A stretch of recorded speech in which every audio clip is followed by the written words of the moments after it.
Dr. Maunika, Regional Medical Advisor from Shield Healthcare. I welcome you all for today's session, Trending as A to Z series, which is conducted by AGOG, Academia of Global Obstetrics and Gynecology. And today, we are going to discuss about episode Q, which is Quality and Dignity in Maternity Care. I welcome you all for today's episode. And with this, we'll be starting our session with a small prayer.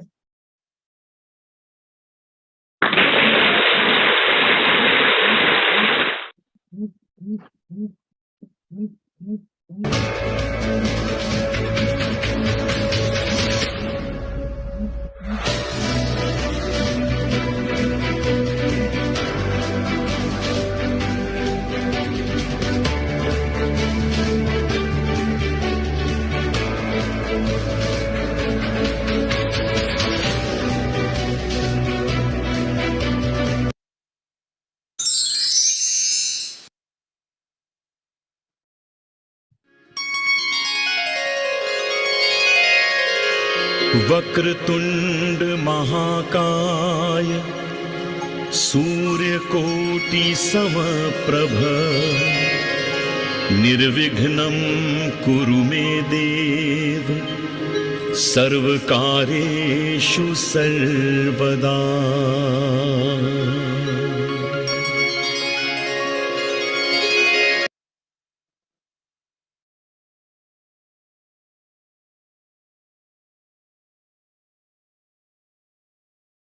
I welcome our coordinators, Dr. Dinesh Wade, who is an MBBS, MS, DNB, MRCOG UK, and FNB Reproductive Medicine.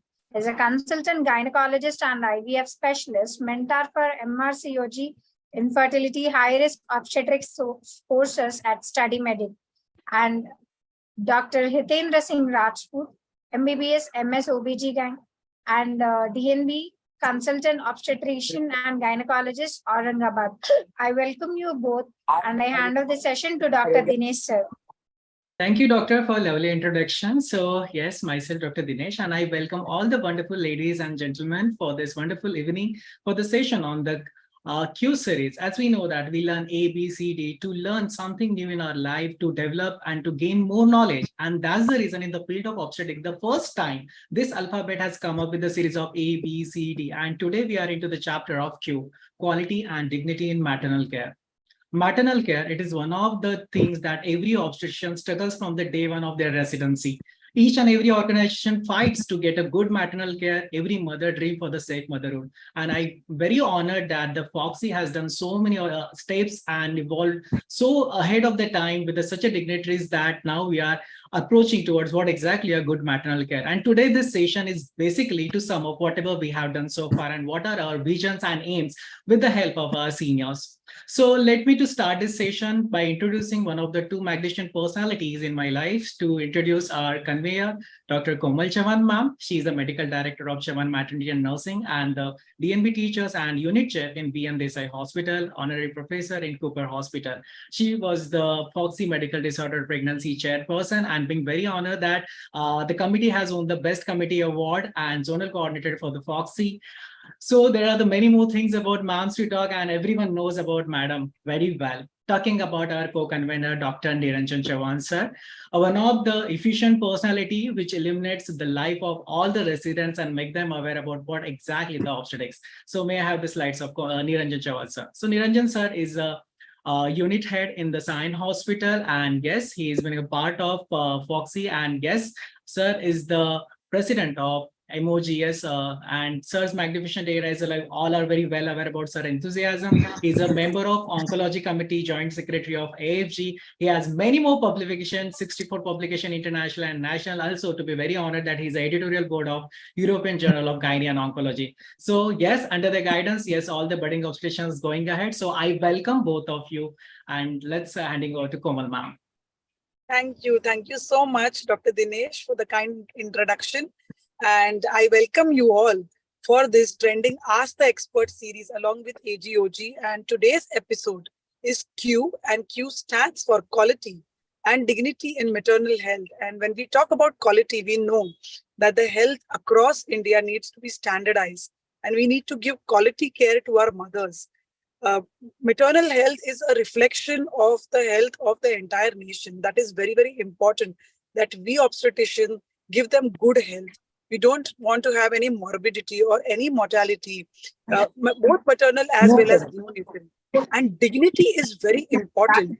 Dignity is how we treat the mother while she is in labor, because the pregnancy period and the delivery is a very different experience, and the mother is going to remember how she's been treated, how she's been spoken about, how the care was taken for her entire life, the way the obstetrician has come to her, spoken to her, the treatment given to her. So I think that is very important, that we improve and we go for this quality and dignity in maternal health. And for that, we have very eminent speakers, Dr. Hema Divakar, who is the key wherein Foxy's initiative Manyata is doing so much on this topic. So Dr. Hema Divakar, our very own past president of Foxy, is going to be one of the speakers, along with Dr. Amay Purandare will be there. And we have galaxy of chairpersons who are really there for the cause. And I am very honored that today, Secretary General of Foxy, Dr. Madhuri Patel, is a chief guest, and Dr. Anita Singh and Manju Shukla as the guest of honor. And formally to introduce Dr. Madhuri Patel, we know she is the first lady Secretary General of Foxy, and is currently also on the FIGO committee of preterm birth, Associate Editor of Journal of Obstetrics and Gynecology of India, Honorary Clinical Associate at Nauroji Wadia Hospital, Parel, Honorary Consultant at Police Hospital, Visiting Consultant, St. Elizabeth Masina Hospital. She's a teacher par excellence. She's received the Shailaja Pandit Narayan Pandit Award from MOGS, and she's really very supportive whenever we call her. She is always guiding, helping, and very soft-spoken and very humble. I think we have to imbibe so many qualities from her. So I request Madhuri Patel, Madam, to kindly address our audience. Thank you, Komal, for your kind and warm words. Respected our guest of honor, Madam Anita Singh. She is at present President of Bihar Jharkhand State, and I had been there for her installation, and we had worked together when she was the Vice President of Foxy, and we are really working towards reduction in maternal mortality rate. And of course, I cannot say anything about Madam Manju Shukla. She is an inspiration to me. I always admire her, and she is always supportive.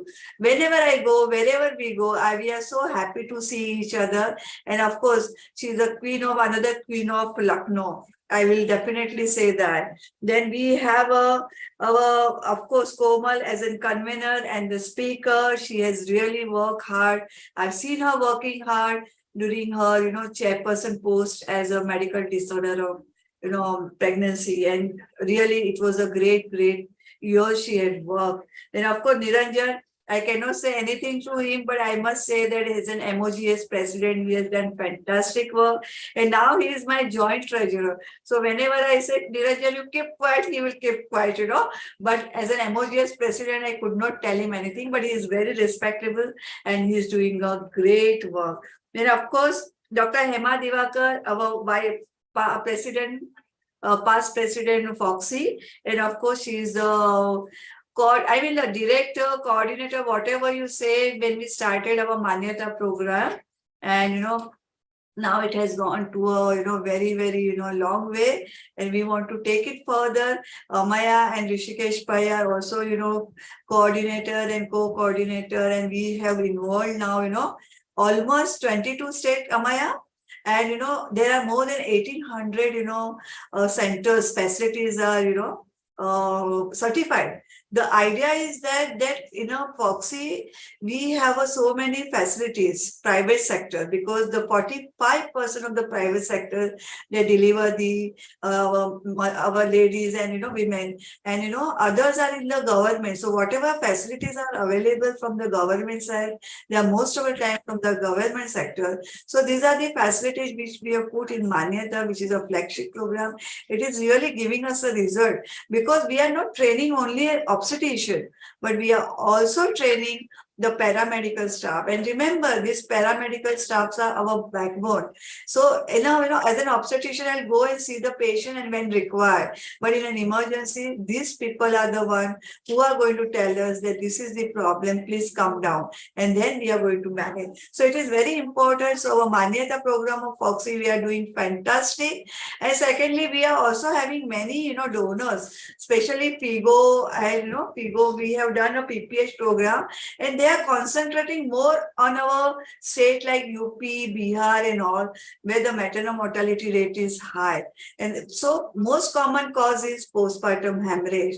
And they are concentrating to, postpartum hemorrhage, what to give about tranexamic acid, bundle branch, first hour, golden hour, you should not waste. And what are they? So they are more concentrating on, UP and Bihar, where the maternal mortality rate is high, where the PPH is a major cause of maternal mortality. So, as in, we are also having a leadership program from FIGO. Again, we are going to deal with the UP and Bihar, where PPH is really, and the anemia are the most common causes of maternal mortality. And therefore, we want to reduce our maternal mortality rate. As a Foxy Secretary General, I would like to say that we have many missions, but one of the mission is reduction in maternal mortality rate. And we are just walking towards our sustainable development goal of maternal mortality rate reduction less than 70 per 100,000 live birth. And I'm happy to say that we have achieved at present 97 per 100,000 live birth. And I'm very happy to share that Kerala is at the top. And I would like to talk about the Maharashtra. Then we could reduce the Maharashtra maternal mortality rate to 33 per 100,000 live birth. And the reason is that 99% are institutional delivery. We could improve the infrastructure and we could hire more specialists in form of obstetrician and gynecology. And the other state where the maternal mortality rate are high, I have already mentioned. The other reason is that there are home deliveries. So these home deliveries, if we can convert into institutional delivery, then we can reduce our maternal mortality very, very low, maybe, 30, 40, like that in very near future. So from Foxy, we are really working hard. Our Safe Motherhood Committee, our Practical Obstetric Committee, and all our agenda is towards the maternal mortality rate reduction. And of course, we have also included in our mission about the preventive oncology, because we realize there is a 30, 60, 90 problem. We could reduce the maternal mortality rate, but still our 30,000 women are dying per year, and 60,000 women are dying because of the cancer cervix, and 90,000 are dying because of the breast cancer. So we have also included our mission that preventive oncology and elimination of the cervical cancer. So we have so many vibrant society, 266, all are doing fantastic work, and our 40,000 plus members, they are really committed to women's health, and all our committee chair. I'm really appreciating that, and I'm really, for this, webinar, as Dr. Dinesh has said, we have come to now Q, right? A to Z, we are at Q, and this is a quality and dignity of the maternal care. This is also one of the reasons. When you give good maternal dignity as well as a maternal care, it will again going to reduce the maternal mortality rate. And respect to maternal care is very important on that point. Then more and more mother, if you respect them, more and more women are going to have a delivery in the institution. That is also going to reduce the maternal mortality rate. Apart from our standard, this is definitely going to have, and I wish Niranjan, Komal, Dinesh, and all other people best luck for this webinar. Thank you very much for inviting me as a chief guest for this program. Thank you very much. Thank you. Thank you so much, madam. I think you have put another insight into the work, really, with the leadership of you and Dr. Rishikesh Pai. Foxy is doing fantastic work, and it becomes our also individual responsibility to do our best to improve the quality and dignity in maternal care. And we all are there in this Foxy's goal and mission. We stand united for it. Thank you so much, madam, for your pearls of wisdom. And now I call upon Dr. Anita Singh. our guest of honor. And we know Anita Singh has been the state leader from Jharkhand and Bihar. Madam already said that she has been recently installed. She's also been the past vice president of Foxy, and I had an opportunity to work during her tenure as a chairperson. And she is the ex-professor of Patna Medical College, chairperson endocrinology committee of Foxy, then member governing council of ICOG. She's organized various conferences and contributed to many books, chapters, and national journals. So over to you, Dr. Anita Singh ji. Please address the audience. Thank you, Dr. Komal, for such a nice introduction. And it was so good listening to our Secretary General, Dr. Madhuri Patel.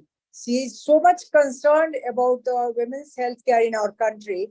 And as a Secretary General, she is in a position to do quite a lot of things, what she's trying to do.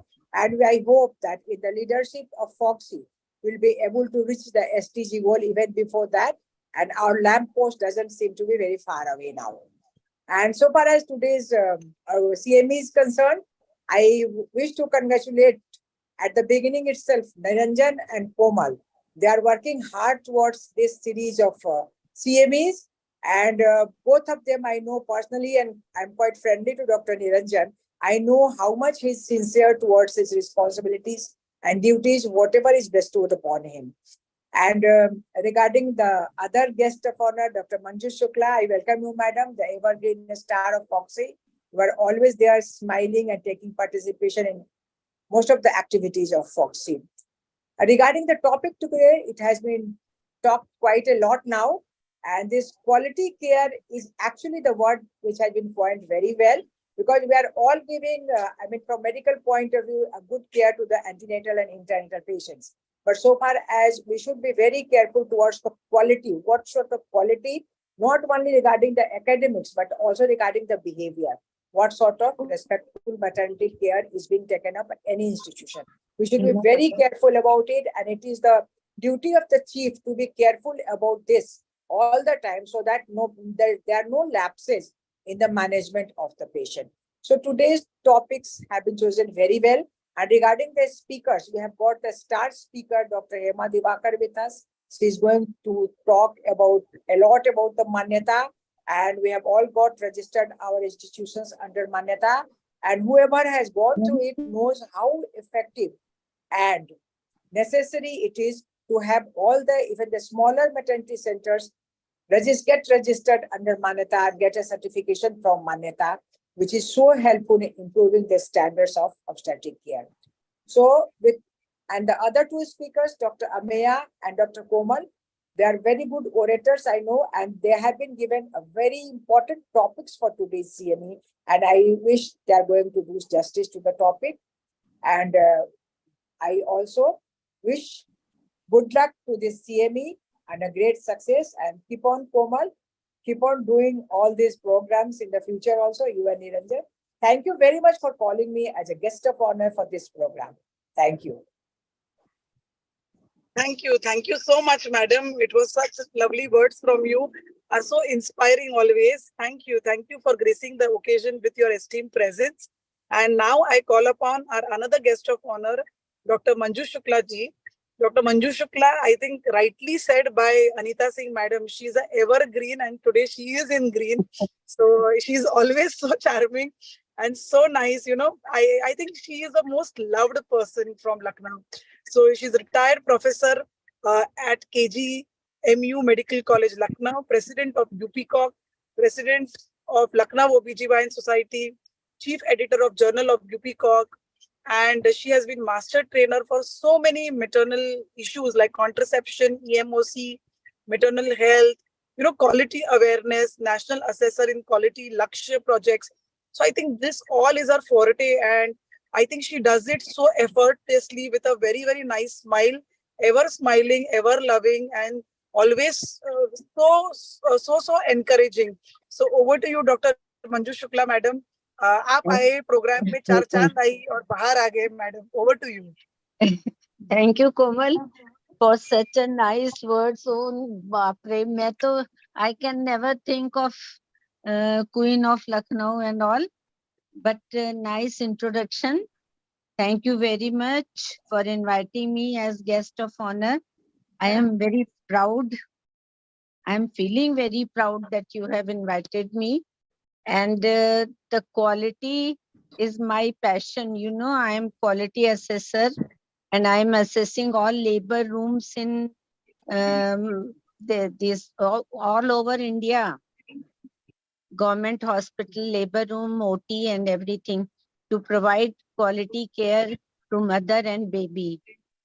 And in this era of litigation, quality care is very, very important.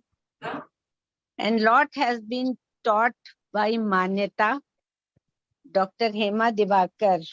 She is the pioneer, I think, in maternal care, health care, providing quality service. And nowadays, it is a policy of government also to post one quality manager in all district hospitals, CHCs, PHCs. The aim is again to provide quality care to mother and baby. And what is quality? If you satisfy your clients, give better services, better results, then it is quality. So Komal, your effort, Q word is very important, and all the best for this CME. And I hope all will be very, very beneficial for us. So thank you. All the best for your this series. Thank you. Thank you so much, dear madam, for your lovely words. I thank our chief guest, Dr. Madhuri Patel, Dr. Anita Singh ji, Dr. Manju Shukla, for gracing the occasion. And now, with all the blessings from all our esteemed dignitaries, we begin with the scientific program. And I hand over to Dr. Dinesh.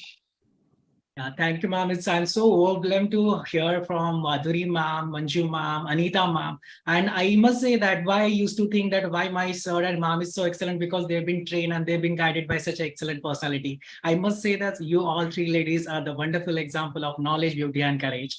Now, I know that we all are waiting for a dynamic talk by Ameya sir. So let me introduce with our chairperson for the first session.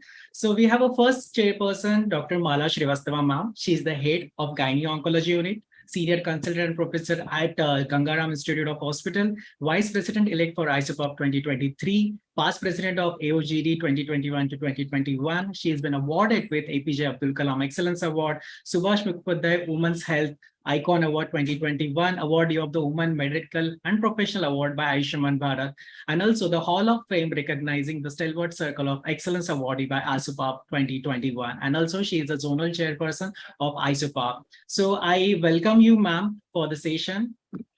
Let me introduce with our second chairperson, Dr. Vaidehi Marathe ma'am. She's a Dinesh, we can skip the intro. Okay, ma'am. Just in short, she's the director of Mahir Maternity and Nursing Home and in the Nagpur and practice since last 27 years. And she's a winner of MS Signature International Awards 2020, 2021, and excellence has been continued. She's a president of Nagpur OBGYN Society. So I welcome you, ma'am. And we have Dr. Samita Bharadwaj, ma'am. She's a consultant gynecologist and established public health professional with over 15 years of experience in the field of sexual and reproductive health. She has also national program manager for the quality improvement in maternity service in private sector too. So I welcome you, ma'am, and I would like to ask our chairperson to introduce our dynamic personality, Dr. Ameya sir. Yeah, thank you so much, Dr. Dinesh. Ladies and gentlemen, it's my great honor and privilege to introduce our distinguished speaker today, Dr. Ameya Purandare. A brilliant mind, a true gem in the field of gynecology, Dr. Ameya has not only inherited a rich legacy from his father, but also has carved out his own path of excellence. With a combination of exceptional intelligence, unparalleled knowledge, and a captivating oratory skills, he has become a beacon of inspiration for all the aspiring gynecologists. Another aspect, a very important one of his CV, is that he's a very good friend of mine. As you can see from his CV. Hello. Yeah, can everyone please mute themselves? Thank you so much. So he's a consultant gynecologist at Purandare Hospital and Sir H.N. Reliance Hospital. He has held various important positions and currently is the vice president of Amongst 20 to 24, and he's been the joint secretary of Foxy 2019. He has also been awarded with so many prestigious academic awards, which just goes to prove what I just said in his introduction.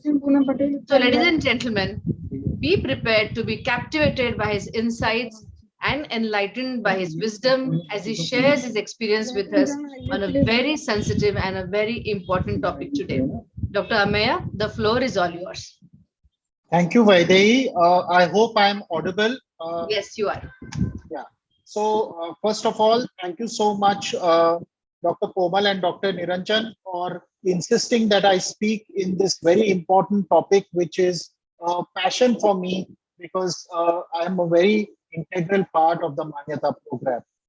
The success of the Manyata program is all because of the support of the Foxy leadership. I think they are the ones who motivate us, who inspire us, who ensure that we keep this flame of quality care in maternal child birth very, very strongly on, and ensure that it spreads across the country, and making sure that maternal outcomes and neonatal outcomes are at all times improving day by day.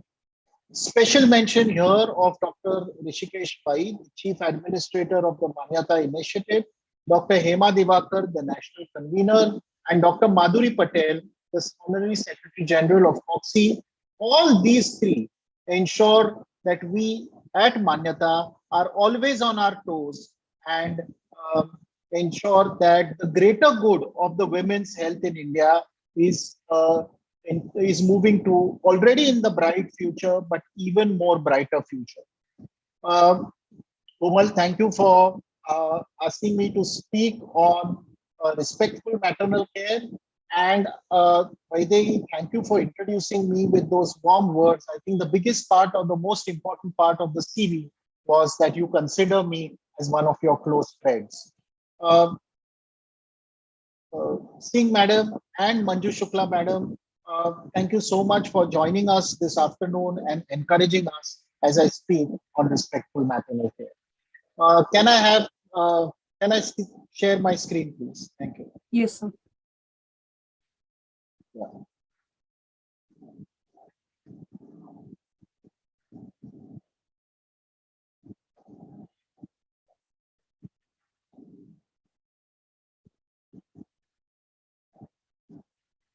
Sorry, there's some technical glitch. I'll just restart it.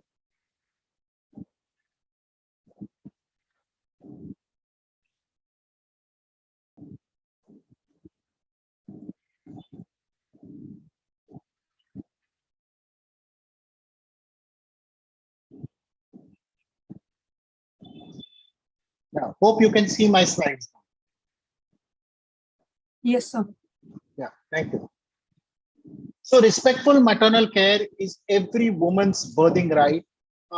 Like Professor Mahmood Fatala, the FIGO president from 1994 to 1997, who's often called as FIGO's philosopher, said women have a human right to go safely through the risky journey of pregnancy and childbirth, a right that should be respected, protected, and implemented.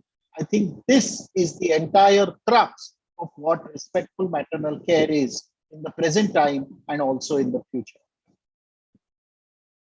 So what exactly is respectful maternal care? It's an approach that focuses on interpersonal aspect of maternity care. It emphasizes the fundamental rights of the mother, the newborn, the families, including, most importantly, protection of the mother-baby pair. We called it the Janani Suraksha Yojana. Suraksha is an important part of respectful maternal care. Last but not the least, it recognizes the important fact that all childbearing women need and deserve respectful care and protection, and it's of the woman's right to choice and preferences. Now, humanization of childbirth has occurred over the last 30 years, and most importantly, WHO, through the White Ribbon Alliance, has developed the concept of respectful maternal care in 2011. It has been further included into the WHO Charter, and I'll talk about it a little later. But what is disrespect and abuse? It could be in the form of physical abuse, non-consented care, non-confidential care, non-dignified care, discrimination, abandonment of care, and detention in facilities. This is what we need to avoid because we are infringing upon the basic human right of every mother in labor. From physical abuse, we want to ensure that she has freedom from harm and ill treatment. From non-consented care, we have to ensure she has the right to information and informed consent. From non-confidential care, she has the right to privacy. From dignified, non-dignified care, including verbal abuse, she has the right to respect. From discrimination based on specific attributes, she has the right to equality. And abandonment or denial of care, she has the right to timely health care and the highest level of health care. And detention in facilities, she has the right to liberty, autonomy, self-determination, and freedom from coercion. So keeping this entire philosophy in mind, WHO has come up with what is called as the universal rights of childbearing women. This is the charter that I was talking about. And as you can see, it involves important human virtues such as freedom, such as respect, such as privacy, dignity, equality, liberty, etc. And all these are essential components or virtues of universal health, more important, maternal and childbearing women's health. We've also translated it now in Hindi as a part of the White Ribbon Alliance. Maybe you should download it and keep it in your clinics and labor wards so that the women know that you are genuinely respecting them and caring for them. What do women really want? Do they want respectful maternal care? Let me tell you 3 stories from India. Jyoti from Jahanabad laid emphasis on the pressing need of the presence of family member in labor. Pramila Devi, Ranju Devi, Radhika Devi, Chandravati Devi, etc. are asking for a clean labor room at the government hospital. And Geeta Devi also asked for privacy. These are actual real life scenarios. We have encountered them in our journey of Manyata. What do we need to avoid? We need to avoid being impersonal. We need to be avoid centered on professional and not on the woman and her family. Disempowerment of the woman and the family unit being separated from her during childbirth and labor. So what does respectful maternal care promote? It promotes respect for beliefs, traditional and culture. We don't want to go away from our culture. We want to empower the woman and her family to be actively participating in the healthcare process. We want to continuously support her during labor, motivate her and bring in a lot of positivity. We don't want to leave her alone. We want to give her the choice of companionship during labor and birthing, the right to information and privacy, and the freedom of movement during labor. Also, this involves choice of position during childbirth, good communication between the client and the provider, support of the mother-baby pair, improvement of working conditions, collaborative relationships between all the team members, and prevention of abuse and institutional violence against women. All this is respect, but can this really be extrapolated beyond respect? What is the benefits that it can? Friends, it can be life-saving. And why do I say that? Because in 2008, an important concept came. Women may refuse to seek care from a provider who abuses them, who does not treat them well, even if the provider is skilled in preventing and managing complications. A woman may choose to stay at home without care or treatment rather than subject themselves to abuse and disrespect. What will happen? It will be a non-institutional delivery, a home delivery with all its complications. A life is jeopardized, and that's why RMC can be life-saving. Give her the confidence, give her the respect, give her the compassion, give her the care, and you will save a life definitely. Now, women's rights and preferences should be respected, and therefore you require not a single person. We have a team at Manyata, we have a team at Foxy. and there should be a network of multiple stakeholders. It should be healthcare providers, it should be a community, it should be national leaders like Dr. Hema Divakar, Dr. Rishikesh Pai, and Dr. Madhuri Patel leading these maternal health programs to ensure that it spreads through the length and breadth of the country. It involves an important key stakeholder. Obviously, the pregnant woman and her family is the key or the core, but it involves the healthcare providers, training institutions like we have at Manyata, which are called as CSC, policymakers, donors, human rights activists, and women's advocates. All of them give us important contributions, right? They tell us that we are legally correct, our health policy is strong, our governance is good, the leadership is respectful, the delivery of service meets the standards, quality is not compromised, and it ensures that we don't have any prejudice. If we have this, then the problems of financial access, abuse, geographic access, cultural problems will be reduced. And what we will be able to do is meet the SDG goals 5, that is ensure a skilled birth attendant in all deliveries across the world. This was what was proposed as the Hill and Stanton model about the use of skilled care utilization and reduce the risk of abuse in childbirth. How can we do this? We can do this with strong policy, legal action, education, service delivery, advocacy, research, and social activism. Friends, FOXY is not just about academics and conferences. FOXY is a social activist organization. We care for the women. We want the women to be healthy because that will ensure that they are happy and ensure that the community is also healthy.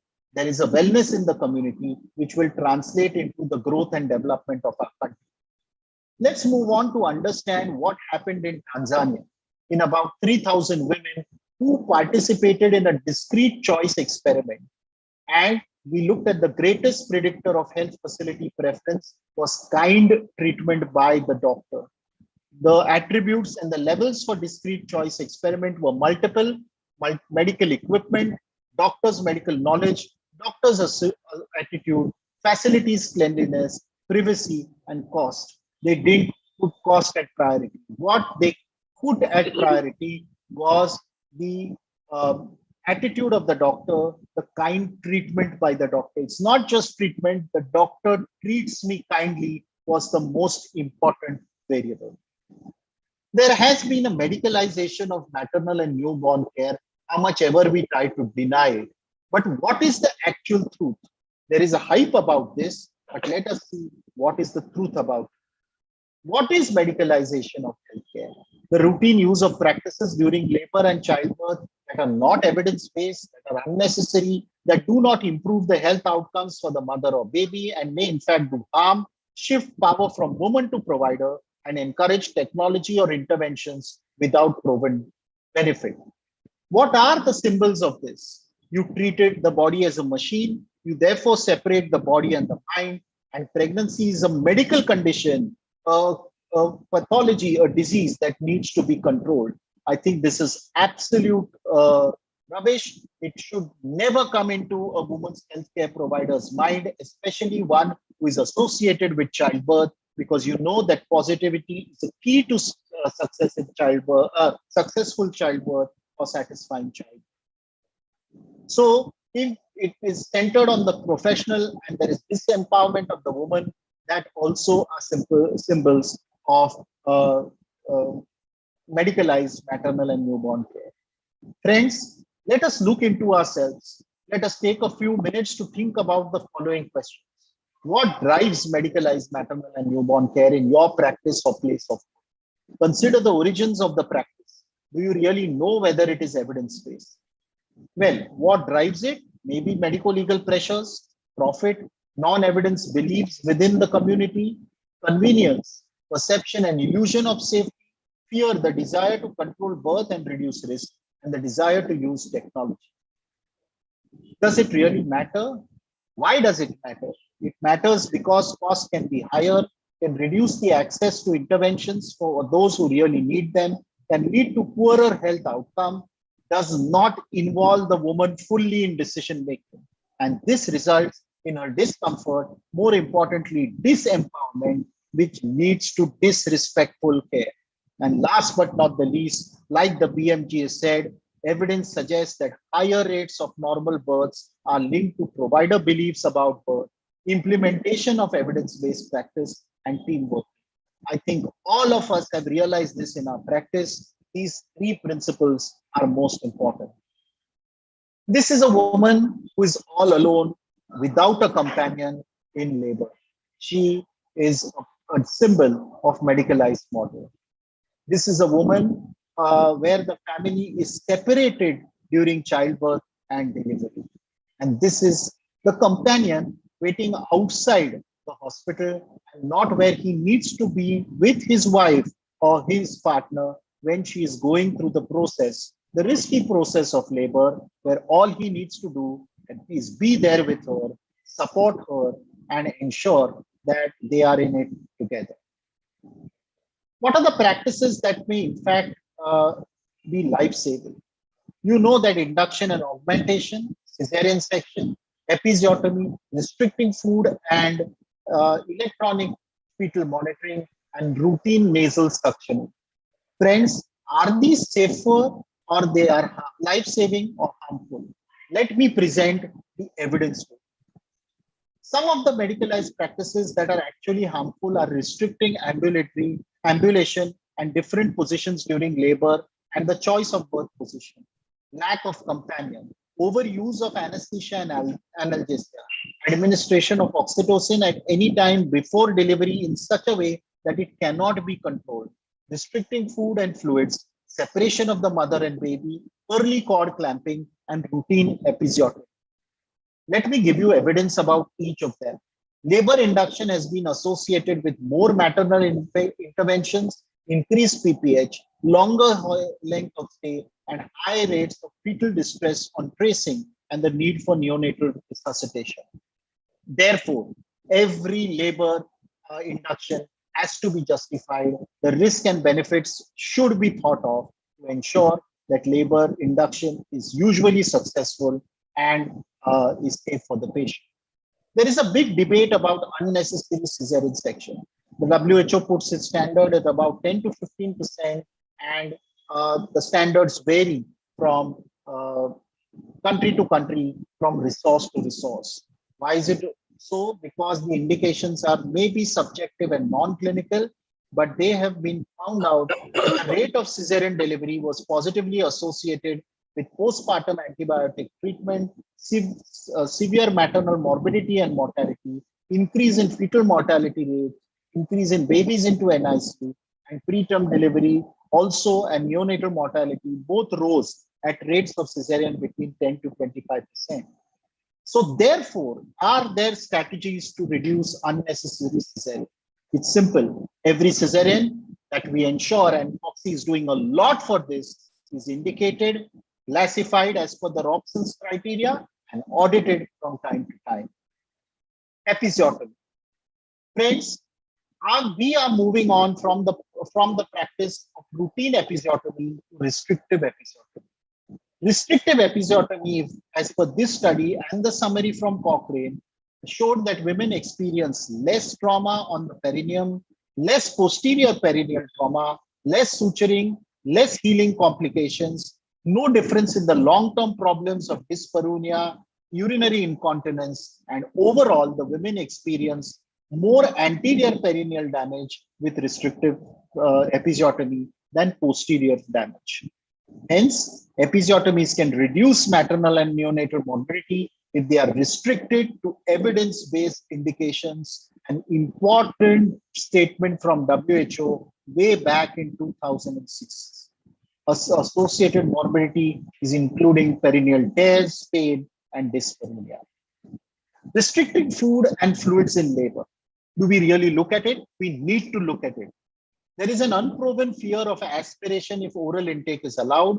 Allowing self-regulated intake of oral hydration and nutrition has been associated to help prevent ketosis, and the Cochrane review has found no justification in restricting oral fluid or food during labor. Let her eat and drink well. she will be as normal as possible. The choice of birthing position.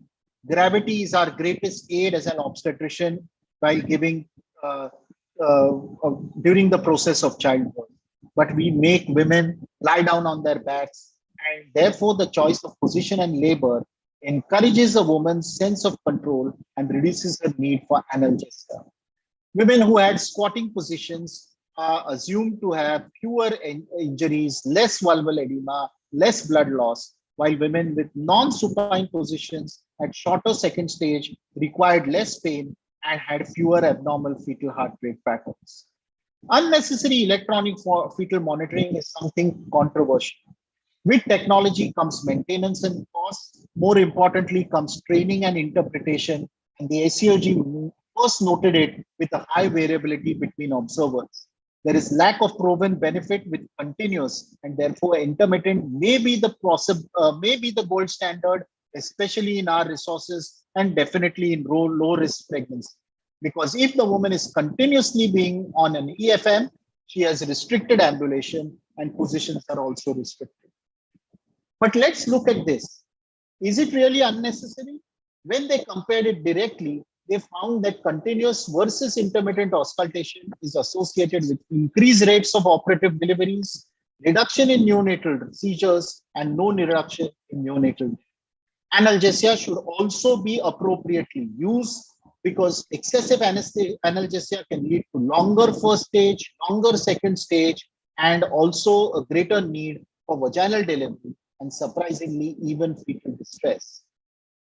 Well, the state of mother's report said that the day of birth is the most dangerous day for the mother and baby.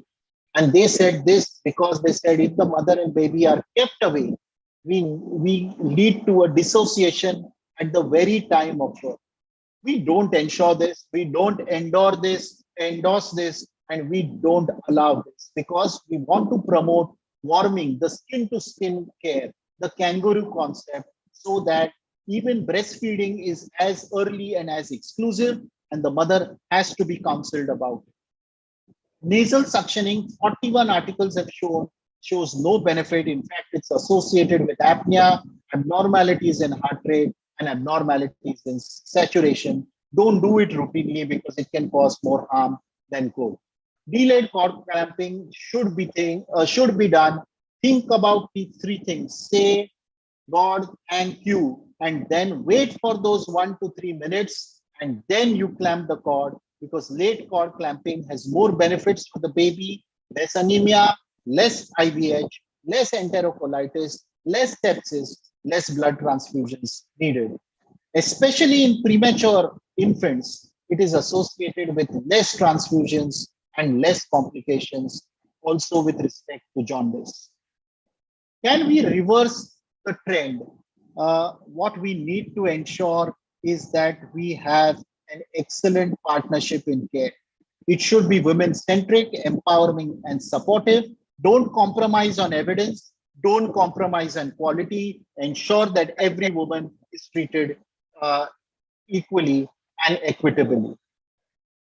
For example, ensure that you give kindness in your behavior, make the drugs available, make the place of birth clean and culturally appropriate. Ensure that there is companion support.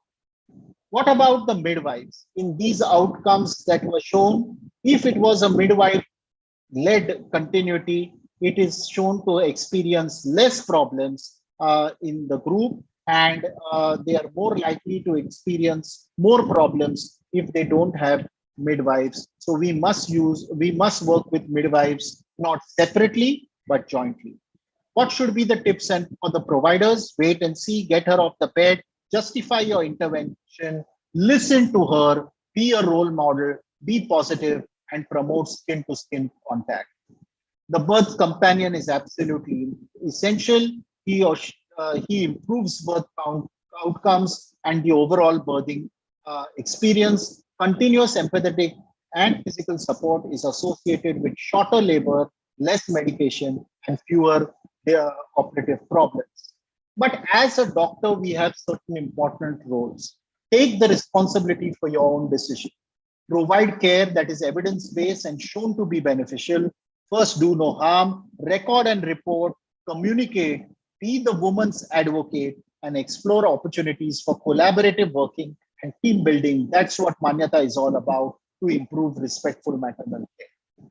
Absence of disrespect and abuse is not equal to respectful maternal care. This is the quality of care model that is there. There should be provision of care, experience of care, and all this. So competence and quality is equal to respectful maternal care. This is WHO's vision.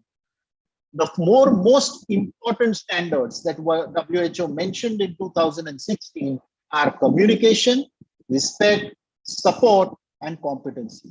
These are the 4 important things. We are using them in Manyata as essential clinical standards or essential policy for facility providers. Manyata was started. I'm proud to be a part of this, and it is the Quality Assurance and Quality Improvement Program. It's FOXI's the flagship program, and we are ensuring that we are spreading from Uttar Pradesh, Jharkhand, and Maharashtra, where we began in 2018, to much higher, much larger geographies. And I'm sure the day is not far. It is not a dream. It will soon be realized that the whole India, from north to south, east to west, will all be a part of the Manyata journey. It's a quality stamp.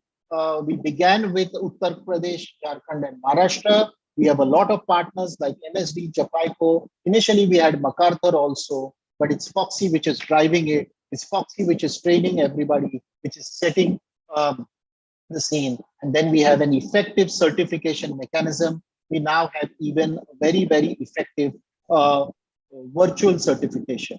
So that's the coverage. These are the 16 standards. They range from antenatal, intranatal, beyond delivery, postnatal, and even the cesarean standard. This is the certification that we offer once you complete the Manyata assurance and the quality assurance in the accreditation journey. And this is awarded to every facility. But is it really making a change? So we are looking at the feedback with Quality for Her, and these are the various parameters that we are looking at, and these feedback points are objective, reliable, and actionable. This is the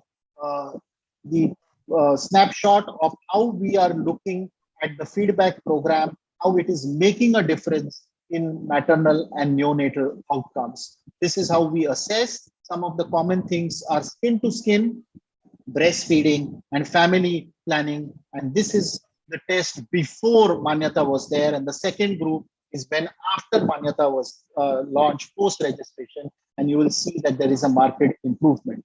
The Government of India, 2017, has launched the Lakshya program. In Maharashtra, Lakshya and Manyata is a joint collaboration, and therefore we are hand in hand with the government. The government has realized the strength of Foxy and Manyata, and we are very effectively carrying it out in the state of Maharashtra. And I'm sure that all the other states will soon follow us in this entire Lakshya Manyata National Label Route Quality Improvement Initiative.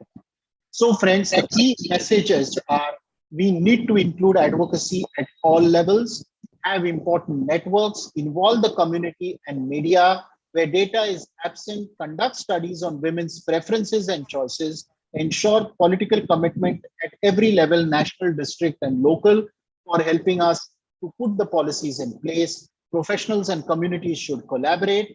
Knowledge, skills, and attitudes that support RMC must be required in all education and technique, and mobilize resources to support the implementation of RMC. Friends, I end by simplifying RMC through few pictures. Make childbirth a memorable experience. Make every mother feel valued, respected, and cared. Make her feel special. Empower the woman, inform the woman. Take her permission for conducting medical procedure, because every woman has the right to information, consent, refusal. Respect her choice and preferences during maternal care. During examination, be gentle, comforting, and reassuring. Every woman has the right to be free from harm and ill treatment. Privacy matters to women. give her the right to privacy and confidentiality, provide curtains and screens, and keep her records and details confidential. Allow a companion of choice to every woman through labor and birth, because every woman has the right to companionship during maternal care. Ensure that all women are equal. Give her the respectful care, irrespective of her ethnic background, culture, social standing, educational level, or economic standing. This is the basic right of humanity, that all humans are equal, they are free, and they should not be discriminated at all. We for Stree was the campaign that we launched when I was the Joint Secretary of Dr. Nandita, who launched and signed the Lakshya Manyata program. We ensured that through quality care, through respectful care, that every woman in labor is safe, strong, and smart. Friends, I end by this quotation. Respectful maternal care is a human right.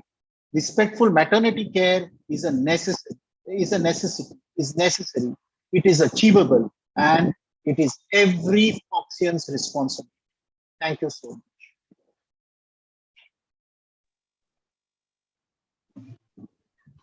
So I would just like to thank Dr. Ameya Purandare sir. I think that was an excellent presentation, covered all important aspects of RMC. In fact, I learned quite a few new things today with your presentation. So thanks for that, sir. And also, I think, firstly, what I want to say is that thank you, Dr. Komal, Dr. Chauhan, for inviting us and inviting me here, and really thankful Dr. Madhuri Madam, who's always supporting us with this project.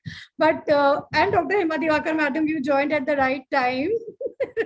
So I'm just going to take just one more minute, saying that it's so heartening to see that Foxy and all so many stakeholders are now equating Manyata with quality of care in maternity sector. And I think that really talks a lot about, all the 6-7 years of work that we put in together. I see so many of Manyata champions in this screen today. So I really thank everybody for really, talking about quality, talking about dignity, and, RMC, etc., and all those important topics. Manyata covers everything. It is based on 16 clinical standards. It is a very, very important program, easy to register, easy to undergo, and certification is the end point. So with that, once again, thank you, Dr. Ameya. Excellent presentation. And thanks, Dr. Komal. Also, Dr. Vaidehi, my co-chairperson. Lovely meeting you. Thanks. Yeah, back to the organizers. Thank you so much, sir, for such a wonderful and informative session. We are now pleased to announce our second session on the topic of labor room standards to ensure safe delivery. Before we go to the next session, I would like to thank Dr. Ameya Purandare, who has given good points. He has taken good points on his lecture, and Samita, and of course, all the chairpersons who have come. Komal is seeing one patient, so I'm now taking over. And thank you, Hema Madam, to join. And I'm really grateful to all of you for giving your valuable time to come here. Thank you, Madam. Now we move, and I thank Dr. Vaidya Marathe, and of course Dinesh and other coordinators, Monica and Anita Singh, who have joined earlier, and also Vinita Singh. Welcome, Dr. Manjushri Bhu, and I can see Parani Madam also being there. Dinesh, your introduction was just superb as usual, the way you are. Thank you, Dr. Nalini Sharma and Ragini Singh, Jitendra Singh Rajput. Now, I would like to hand over the mic to the next, the master of ceremony, to take over further. Yeah. We have our second session on the topic of labor room standards to ensure safe delivery, featuring 3 chairpersons, Dr. Archana Verma Madam, Dr. Nilini Sharma Madam, Dr. Manjushri Bhu Madam. Can we have the introductory slides, please?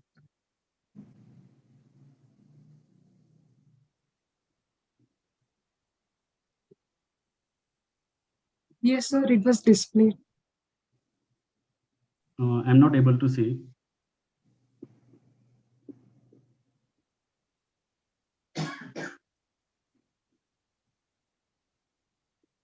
Okay. Dr. Archana Verma, madam, she has done her MD, FICOG, and she's also a member of RCOG. She is the vice president of the FOXY in the year of 2021. She was the founder president of West UP ISO PAP chapter and advisor of UPCOG. She was also organizing chairperson of UPCOG in the year of 2020. She was the past president of Ghaziabad Obstetrics and Gynecological Society. She has received award of Dhira Award in 2022 for the Women Health and DC Datta Award for the Best Foxy Focus, President Foxy Best Committee Appreciation Award, and she was a faculty in more than 600 national and international CME. She has also received Wonder Foxian Award for the work in the reproductive health of women, and she has also received Award of Champions Foxy 2019 Award. Next. Dr. Nalini Sharma, madam, she has done her MS, FICOG, FIACOG, FMAS, and FICMCH. She is the associate professor in the Department of Obstetrics and Gynecology. She is a member of IAGE, ISAR, PCOS Society, FOXY, MRC, and SOGS. She has more than 80 publications in indexed international and national journals and multiple external projects with ICMR. Next. Dr. Manjushree Boob, madam, she has done her MD, DNB, FICMCH, and FICOG. She is a consultant obstetrician and gynecologist in an infertility and laparoscopic surgeon. She has done her fellowship in laparoscopic surgery from France and fellowship in test tube baby from Germany. She has received award of Wonder Foxy and many more other awards. She has publications written and published a book on adolescent. So anyway, it's okay. Now I know where you are. Yeah, so that is the reason. So don't worry. So now I'll write down to you these medications. Okay. Madam has also written published a book on adolescents' health and sex education for blind students in Braille, and organized a state level FEMCON 18 conference on IVF and Amravati, and organized many more infertility and IVF free checkup camps, and worked as president, vice president, secretary, and treasurer for Obstetrics and Gynecological Society in Amravati. Furthermore, we are delighted to have Dr. Hema Divakar, madam, as our speaker for this session. I now hand over the floor to our chairpersons to introduce madam. Thank you so much. Thank you so much, Dr. Chauhan sir and Komal ma'am, for inviting me and giving responsibility as chairing session of my dear friend and a person whom I admire a lot, Dr. Hema Divakar ma'am.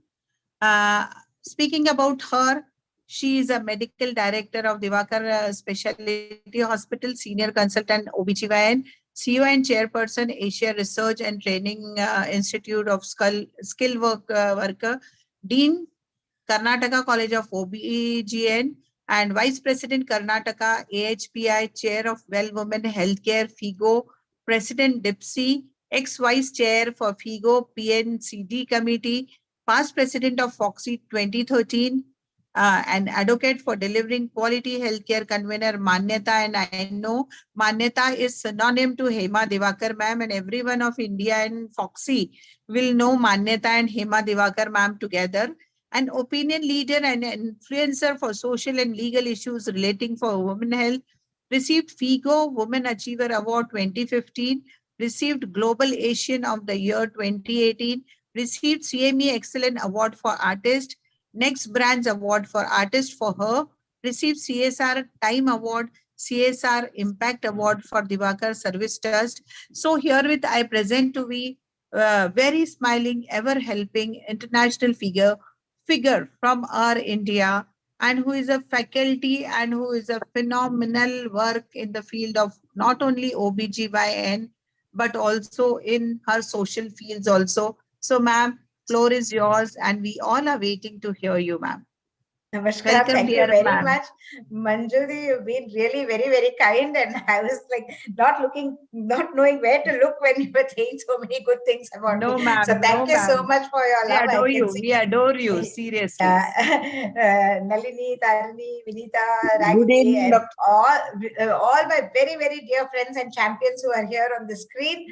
My humble regards and salute to all of them, because whatever we do, it's really, really the trust that all of you people have had in the leadership, and we've pushed our agenda ahead. So thank you ever so much. And just now you had the insight into the Manyata initiative. And the topic that I was discussing with Komal, who has so kindly invited me for this session, is called Readiness is the Key. Believe me, everybody knows potentially that any low risk pregnancy also can suddenly turn into a disaster during labor. They know also that there are so many things that we have to be alert on, and we have to be ready and keep this, that, and the other. But still, when the calamity happens, we should have done this. We should have done this long ago. Why didn't we do this? Retrospectively, anybody can look and blame anyone. So that is the usual story which goes on. And if we need to save lives, just let me give you one example of the preparedness for PPH. Because readiness for PPH, especially in our country, it's a given. Means we have to absolutely be ready for a variety of reasons, including the basic status of anemia of our women. India is perhaps the only country where 20% of the maternal deaths are directly related to her being anemic before embarking into her delivery room. So that is what it is. Can you see my slide, Manju? Can you just confirm that you're seeing my slides, okay? Yeah, ma'am. Okay, great. Thanks, Nalini. So when we say be prepared, okay, this is a story of a fairly young primate. What went wrong during her checkup? One antenatal visit. Now we are having some incentives, more and more bookings, but we have to strive to motivate our women to find a value in her checkups. We say 4 antenatal checkups. Why are people coming only in the 6th one? Because they think, okay, at least one injection is given, when a dabba of tablets are given. So there is something that she will get out of that visit. Early antenatal visit, we say first trimester. First trimester, she comes, there's nobody even talking to her, and she just pushed from one corner to another corner. Abhi kya, some folic acid tablets, maybe, may not be. So she doesn't want to miss her daily wages, come to the clinic, especially a public health center, stand in long queues, still get nothing out of it. And so her visit should be with value add. There are a number of times hemoglobin is checked, but is it corrected? Is it not tested at all? Or it's tested, but nobody is paying any attention to it. It is tested as a routine protocol. Sugars, again, there is a huge gap. Now, the Manyata program, which Ameya was talking about, we thought in the private sector, 2014, we got the recommendations from the government that universal testing. Guys, every pregnant woman need to be tested with the sugar. Do the 75 gram, do not. We are telling on many forums for how many? Last 10 years. And still the coverage is only 28 to 30%. And believe me, every private segment which we take for the Manyata training, the very first session, almost 90% of the private practitioners, if we ask the staff, they come out with all kinds of miscellaneous answers. We do random sugar, we do fasting, we do 100 grams. But it is such an easy thing to teach and make them adhere to the protocol. That is the readiness. The staff should sing the same song as how the boss is singing. The boss may not have the time, but the entire team should live up to it like an orchestra. Once, one lesson, 10 minutes, and by the next week when they appear, they would have sent us at least 50 records of the single step test that they have done. What was the change?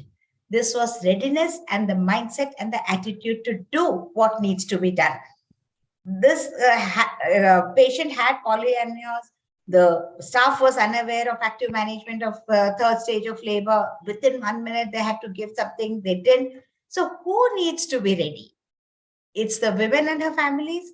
It's the infrastructure, which is rather easy to gather, but frontline healthcare providers. You see this whole team of people where they are paying attention after the training to be ready to correct anemia even before the pregnancy or fairly early in the first half of the pregnancy, to make sure that every patient that steps into their setup is anemia free. She has a better chance or a good chance of surviving through the labor, even if she has the PPH. And like how I said, 90% were not doing the single step test. The same way in the very first session, Manyata standard number 2, we say readiness is the key. So please keep the readiness for normal delivery, the baby tray, the PPH tray, the eclampsia tray, etc. Believe me, 80% of the setups have to then buy the plastic dabba, and they have to place all the things which we have given in the list there. And then we say, whenever a case of PPH happens, early identification, call for help. Your colleague staff nurse comes to you with the box which is labeled as PPH kit. And once you open that, then it's like a flashback. Everything that is put in the box is needed for you to take care of the patient. That is readiness to our mind. So preparing the women, pre-pregnancy anemia. You could have always checked for the risk factor. Did she have a previous PPH? Is she a case of previous section? Does she have any other unusual things like hereditary coagulopathies? Obesity itself is one of the risk factors. So pre-pregnancy, do you have a chance to get her into optimal weight, be ready, and then embark into the pregnancy? Well, early and mid-pregnancy, the scans paying particular attention to placenta previa, accreta, increta, percreta, and the other comorbid condition inclusive of PIH, HELP syndrome, etc., which can really make the situation complex.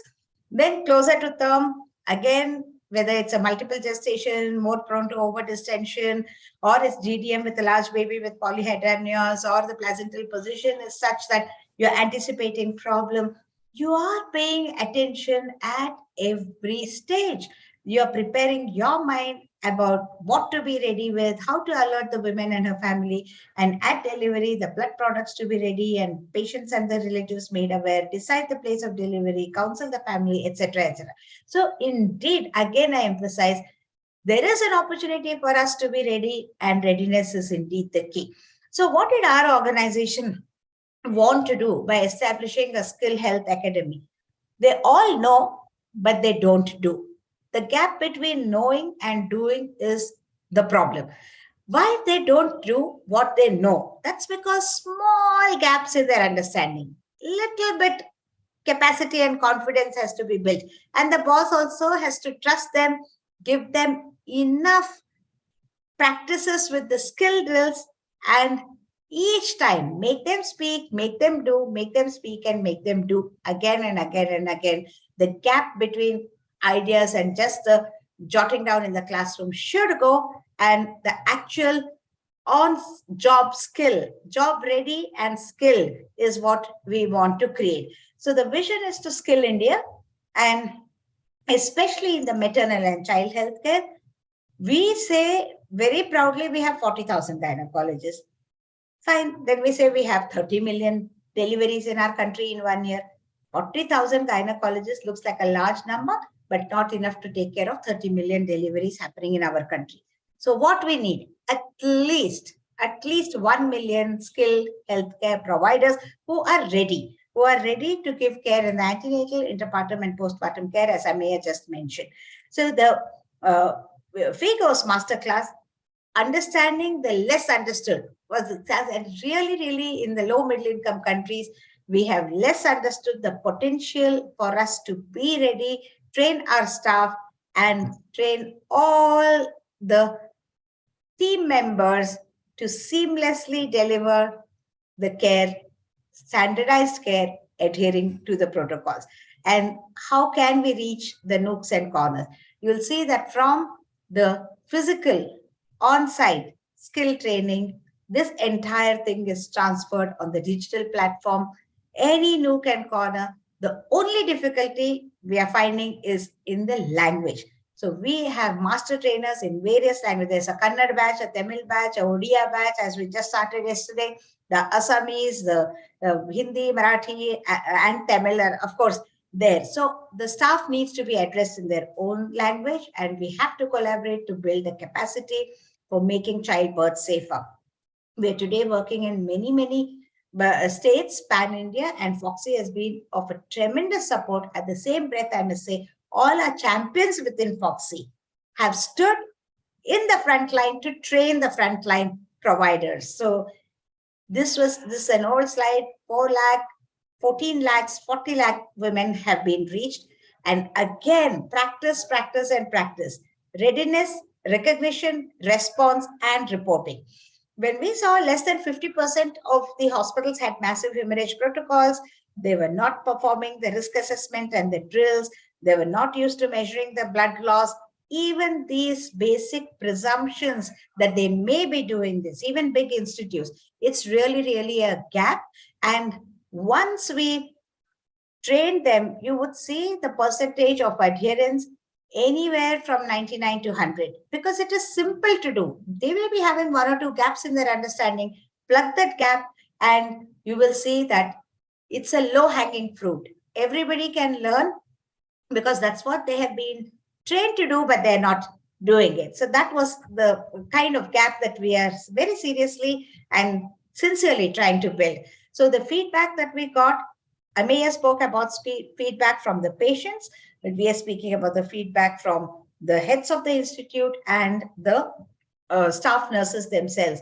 The level of confidence, the in-depth knowledge, the resuscitation, they all uniformly said, no, we will wait for the pediatrician to come. But when we told them, you are the key person because it's the one golden minute, and the pediatrician cannot reach there in that one golden minute. So you have to do the best that you have to do. And now everybody, all the bosses are surprised that the initial action is rapidly the PSSR, positioning, stimulation, suction, and repositioning is done by all the staff nurses. So enthusiastic, so engaged, and so proud of themselves that they have built the capacity and the certification given.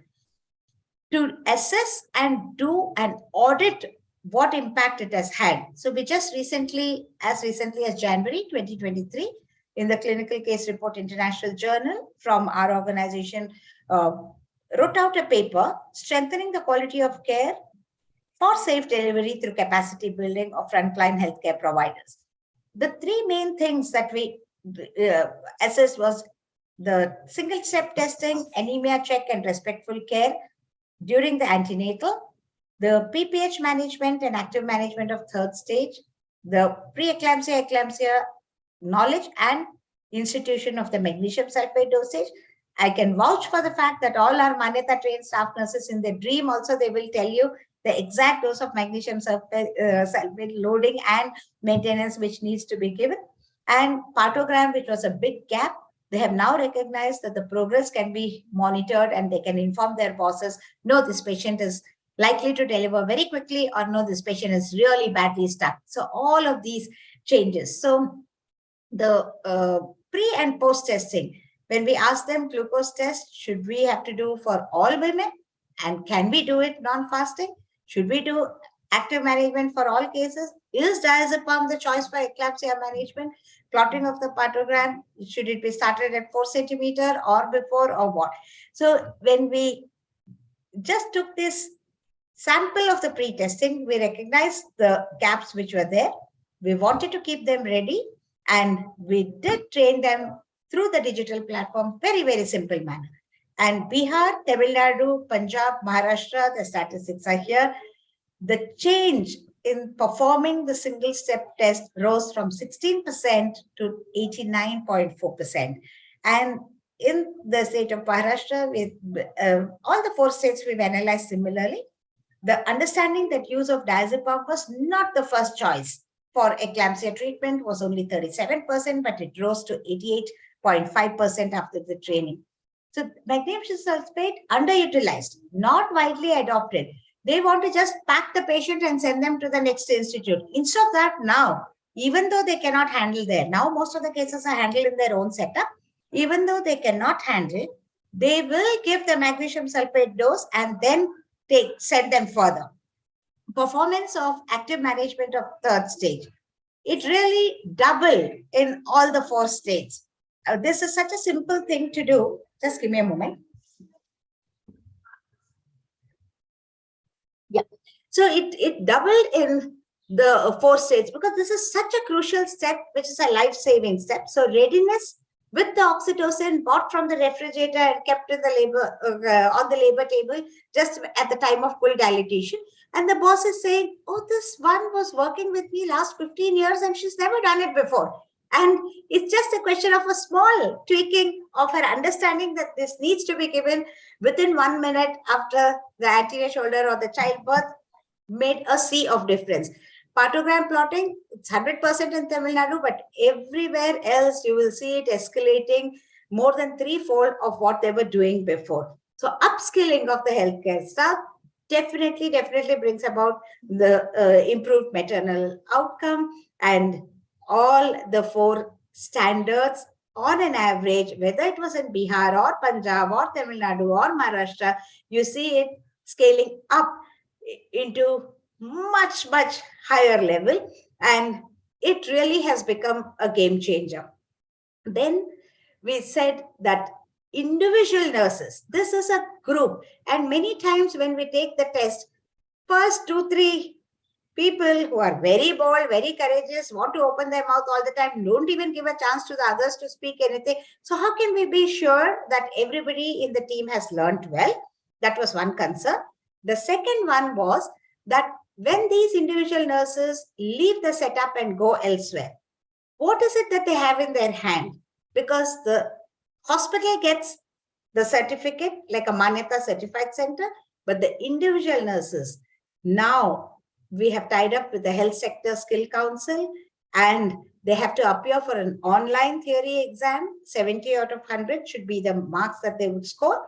And each one of them individual assessment of 10 skill sets.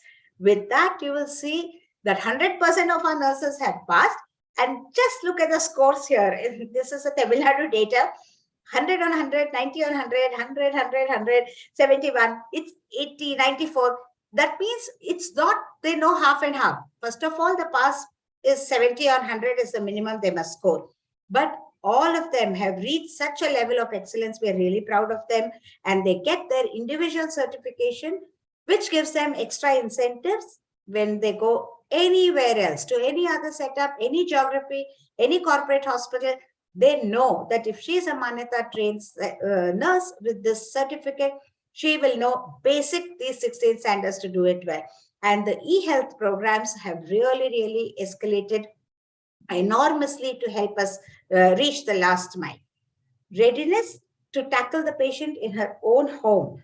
Now, many of these devices, frontline healthcare workers, the community volunteers called Swasthya Sakhis in our villages, the ASHA workers, we just put all these gadgets in their bag, and home to home when they are going also, they can do the NST, they can do the digital blood pressure, they can do the glucometer test, they can advise them a thing or two and alert them when to visit the hospital.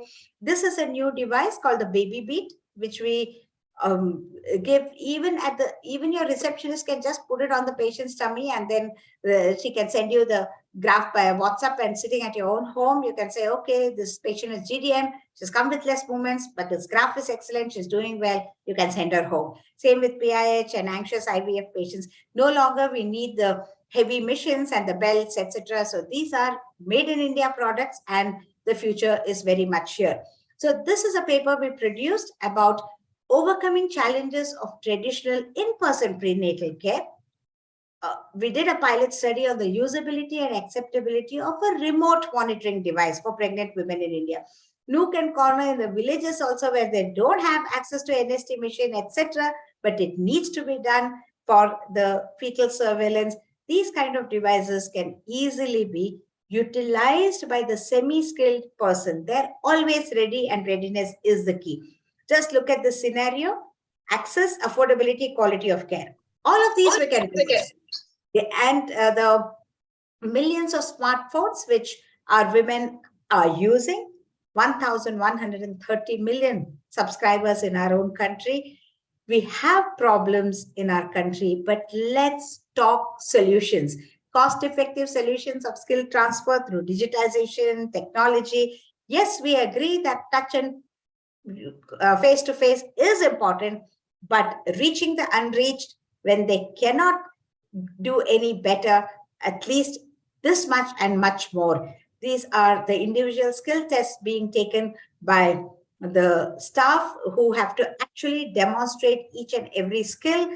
inclusive of hand washing, blood pressure measurement, partogram plotting, gloving, degloving, the demo of active management and control cord traction, and the breastfeeding methodologies, neonatal resuscitation, etc. So all those standards which Samita and Ameya brought forth to you, this qualifies them individually to get a certificate called Assistant to Maternal and Newborn Care. The eligibility for this is even 10th standard, 12th standard pass, because we skill them. They have to do a 3-month apprenticeship in any of the maternity homes, and they know most of the things because they're just keeping things ready for you. Readiness is the key, and you don't have to run helter-skelter and waste the precious minutes, and they're all there. Here again, you will see a brilliant score by the skill sets that have been developed with ANM, GNM, very, very basic qualification, and they get a sense of self-worth because till now they were working with their 2 hands and 2 legs moving around in the setup, but now they have appeared actually for an exam. They proudly hold a certificate in hand, and they really feel they're an important part of the issue. So here you will see the CEO of NABH, the state leaders of the Association of Healthcare Providers of India, and the CEO of Healthcare Skill Sector Council from the ministry, who have co-created this course with us for individual nurses from all over in the pilot project in Karnataka. You can see them beaming and proud of the accomplishments that they have done. We have also invaded the ASHA workers. We are doing short courses like Anemia Mukta Bharat, Poshan Yukta Bharat, and all of these, and they love it because their understanding has really scaled up 100%. And all of these team of community volunteers, paramedicals, and the young healthcare ambassadors and assistants loudly and clearly say, yes, we will pay attention to details. Yes, we will do more than what we were doing before. We are proud of our certification and we are ready because, ladies and gentlemen, readiness is indeed the key to be prepared and to save lives. So with that, I once again thank Komal and team and all the beloved chairpersons and champions on the screen. A heartfelt thank you for making me a part of this fine evening. Namaste. Thank you, ma'am, for this elaborative, excellent and nice, wonderful presentation. And it's a great privilege to share this platform with you with such a international figure.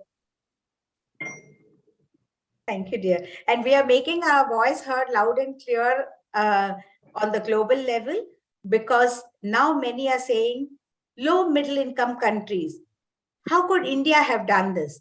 Okay, and if India has done this, then anybody should be able to do it in the whole of South Asia and Africa, etc. So we always wanted to be proud to role model and showcase that despite all the challenges, yes, we can do. And for that, my trusted champions, I must really once again very humbly thank all of you to have made this happen. Thank you. She always mesmerize us, Dr. Hema Divakar, ma'am. So always I love to hear you. Thank you. Thanks, Vinita. Thank you so much, ma'am. Now we hand over Hema, really mic loved to- your talk. Dr. Hema really loved your talk. Really happy Thank to you, be here. Tarni. Yeah. Komal, thank You're you for all inviting very- all my beloved friends whom I wanted to meet for a long time. Tarini, Good inspiration. Manju, Good Vinita, inspiration Dineshi. for us. For spirit for Thank you, rejuvenation, madam. rather to say. Thank you, Niranjan. madam. Thank you, madam. For joining. Yes. Hi, It was a wonderful talk. Madam, covering all the best. Madam, all the best for your ego venture, and let Almighty be with you. Thank you. Madam is a true leader, and the amount of the effort, it is like a humongous effort which you have done. So much work has been done to uplift the maternal health, and all credit goes to you, madams. Really lovely. Honored Thank you, with Komal, and all the very best. Yes, thank you, madam. Thank We you will so be much. together in our endeavors and fight ahead. Yes, thank you, madam. Thank you. Hello, Komal, I joined. Yes, thank you, madam. You know, always this Archana says, there hai, अंधेर नहीं. So देर है लेकिन अर्चना, the shining star has come. Yes. So she had to be here. We are very happy, and we just finished Madam's talk. It was really an eye opener, and really we have so much to do, and so much has been done. That is very good. So thank you, chairpersons and the Hema ma'am, and I'm totally, it is a wonderful lecture. And I must say that each word of yours was telling the magnificent experience you are carrying, and your perspective visions will definitely come up with a golden era in the field of obstetrics and gynecology. And definitely we budding obstetricians will are gonna have a wonderful time ahead. So I must say that now this modern obstetrics is going towards the civilized and the sophisticated and evidence-based obstetrics. So thank you, ma'am, once again for your wonderful lecture. So again, now we are going ahead with the third session, and we have very renowned speaker of our own, Komal Chavan ma'am, and it is again one more opportunity being a student of her to attend that lecture. So let me invite our wonderful chairperson for this. So we have Dr. Tarini Taneja ma'am. She's the chairperson of Delhi ISAR, chairperson of Breast Committee POXI, international member of FIGO Working Group of Breast Disease. She is having the publications in infertility, breast disease, and lactation. She's been awarded with the Bharat Gaurav Golden Icon Award, and also she is the Lifetime Achievement Award by the government of Uttar Pradesh and Family Planning. We are really very honored to have such an enthusiastic personality today with us. Welcome, ma'am. Thank you, dear. Thank you, Hirak. Thank you. Let me to welcome again Dr. Vinita Singh, ma'am. She is Associate Professor in the Department of Obs and Gynae at Patna. She is a consultant at Care Hospital and IVF Center. She is the President of Obstetrics and Gynec Society and Foxy ICOG Governing Council member. Also, she is the East Zone Coordinator for the MTT Committee for the Foxy, and she participated in FIGO Vancouver 2015. And she's been invited for the many as a faculties for many more national and the local conferences. So we have such a great personality among us. I think this will be one of the memorable evening in my life, I must say. So welcome, Vinita ma'am. And yes, we have thank you very much. We have very lovely personality with us is Dr. Ragini Singh ma'am. She's a senior consultant and the past president of Jamshedpur Obstetrics and Gynecology Society, and past president for the Obstetrics and Gynae Society at Bihar and Jharkhand. Manyata champion from the Jharkhand Pillars, and also she's been awarded with a very prestigious award called as BC Roy Award. And yes, she has the one who has organized the first All Jharkhand Conference as a president, and she's actively involved in various NGOs, and her philanthropic activity makes her to be a very remarkable personality in the field of obstetrics. So I welcome all this chairperson and formally to introduce our speaker. So handing over to the chairperson now. Dinesh, welcome Archana Verma madam also. She is joined now, so you can. Okay, welcome Archana ma'am. I would like to thank Dinesh. 1 minute. I would like to thank the organizers for inviting me here. Thank you, Dr. Komal Chavan and Dr. Niranjan Chavan and all the organizers. It was really a nice meeting so many people at one stage. Thank you so much. So now I would like to introduce our star speaker for today, Dr. Komal Chavan. We all know Komal is so many quality, but she's a passionate to work for the women health. She's already working at the Foxy platform in many capacities. At present, she is the chairperson of the medical disorder of pregnancy. She's worked at the MTP committee of the AMOX, and she has now working as a West Zone coordinator of Foxy. She has been awarded for the Meru and Sotia Award and many more awards. And she's really lovely person. Thank you. And thank very you, good madam. friend to me. And many thanks to Dr. Niranjan, and to you for giving me this opportunity, and also to Dr. Dinesh for coordinating very well. My warm regards to Dr. Hema ma'am, Dr. Madhuri ma'am, and all the guests of honor, and my co-chairperson Ragini Singh, and the other one also. I'm just missing her name. Vinita, so thank you. Vinita Singh. Oh, Dr. Vinita Singh. So flowery, you are okay. So now not to take much time, and Dr. Komal is the podium to you, and Dr. Ragini, many congratulations for your BCURI award. I just news for me. Thank you. Thank you. So, very good evening to all participants. At the very outset, I would like to thank Dr. Komal Chauhan and Dr. Niranjan Chauhan. And Dr. Komal, you are a lovely friend of mine. Whenever I see you, I hear you, it really mesmerizes me. So it's nice to see you on this platform. And today we all know that cesarean section rate is rising day by day. And for the last 30 years, it has increased by 10 to 15%. It's high. So in some time we have to do cesarean section, but we are more concerned with the cesarean section, which is being done unnecessarily. So we have to think on this point. We all Foxians, government is also taking and talking on this point to reduce cesarean section rate. So let us hear from Dr. Komal Chauhan, optimizing cesarean section rate. So the floor is yours, Dr. Komal. Let us hear from you how to optimize the rate. Dr. Komal. Thank you. Thank you so much, Dr. Tarini, Madam Vinita Singh, Ragini Singh. I think thank you for your presence here and the kind introduction and the introduction of topic, everything. Thank you, Dinesh, for coordinating. I had two speakers who spoke so well, Dr. Amay Purandare on respectful maternal care and Dr. Hema Divakar on the quality improvement in labor ward. I think they have actually focused about what we need to do and how the basic things need to be done.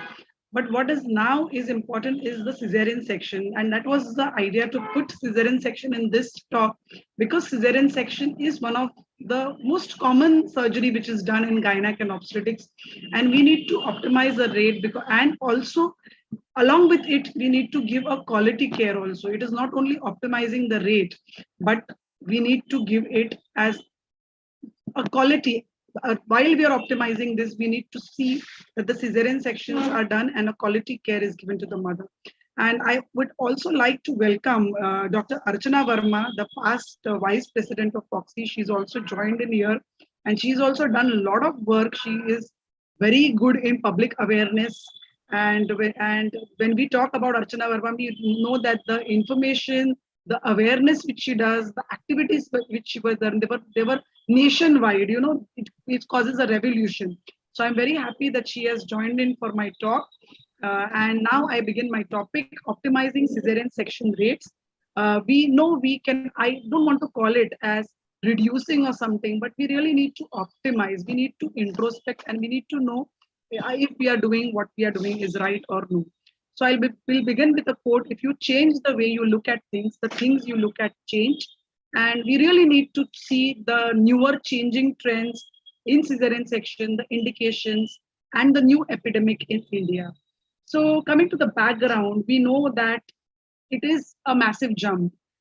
These are just rough figures and estimates which are coming, but it is increasing day by day. In fact, in private sector, and it is more doubled than the government sectors, but even government sectors, wherein there are tertiary centers, the rates are pretty high because of the transfers and refer. So what is happening? It is just a blame game which is happening. We get directives from the government. They feel that it is an unregulated rate. They feel probably it is because of the financial incentives. There is also some trend in some women who are getting pregnant after an infertility treatment. So they feel that yes, cesarean is a safer way out. So there is also a trend that women opt out for a safer delivery. They don't want any complications. They don't want to undergo the normal pain. So there are so many factors. So all these is what is actually spoken about everything. But why are we worried? Because alarming cesarean section rate are not only in India, but even all over the world. And certain indications are unwarranted. Like sometimes you do a cesarean section and you put an indication, it may not be the absolute indication for cesarean section. And sometimes what we feel, like now this is the high risk patient, or now we feel that this patient cesarean is a safer way out. And so this is an assumption. So counseling of patient also needs a very important, because it's not always that cesarean is a safer way out. Failure to understand the natural progression of labor. Many a times, like if the patient is not gone into labor, coming near term, or patient who is in labor for a very long time, we don't wait till the natural progress starts. There can be an early induction. And then that patient who is induced early may not progress. And then we think that it is a failure to progress. So understanding of this is also so important. Also, the ignorance about that there may be some long-term implications on women's health also, because it is a surgery. You do one cesarean, it leads to a previous cesarean, then previous two cesarean. All that becomes all related and becomes a cycle. Also, we are worried that why are we doing now, because of the ART conception, which I already spoke, but also the lifestyle changes. There are so many the Western culture. We are having a lot of pregnancies which are complicated by medical disorders. Pregnancies are becoming higher risk. The maternal age is also rising. So these are the patients who we really, they probably want, they have multiple high risk factors. And all these may be some factor which may be contributing to the increasing rate of cesarean section. So when we analyze, WHO has actually made a statement on the cesarean section that yes, cesarean section is a life-saving thing which saves the maternal as well as infant alive, but to be done only when medically indicated reasons. And at population levels, cesarean section rates higher than 10% may actually not be associated with maternal or newborn mortality rates. It was the balance by a larger studies, they have shown that it is not all that improved. Cesarean sections can cause significant and sometimes even permanent complications, like even complications intra-op or even deaths are also common after cesarean section, and there are also surgical complications. So we need to make every effort to do cesarean section only in women in need and target to achieve a specific range. An effect of cesarean section on other outcomes such as maternal, perinatal, pediatric, psychological, social well-being are still unclear, and more research needs to be understand the health effect of cesarean section on immediate and future outcome. And this was a WHO position statement around in 2015.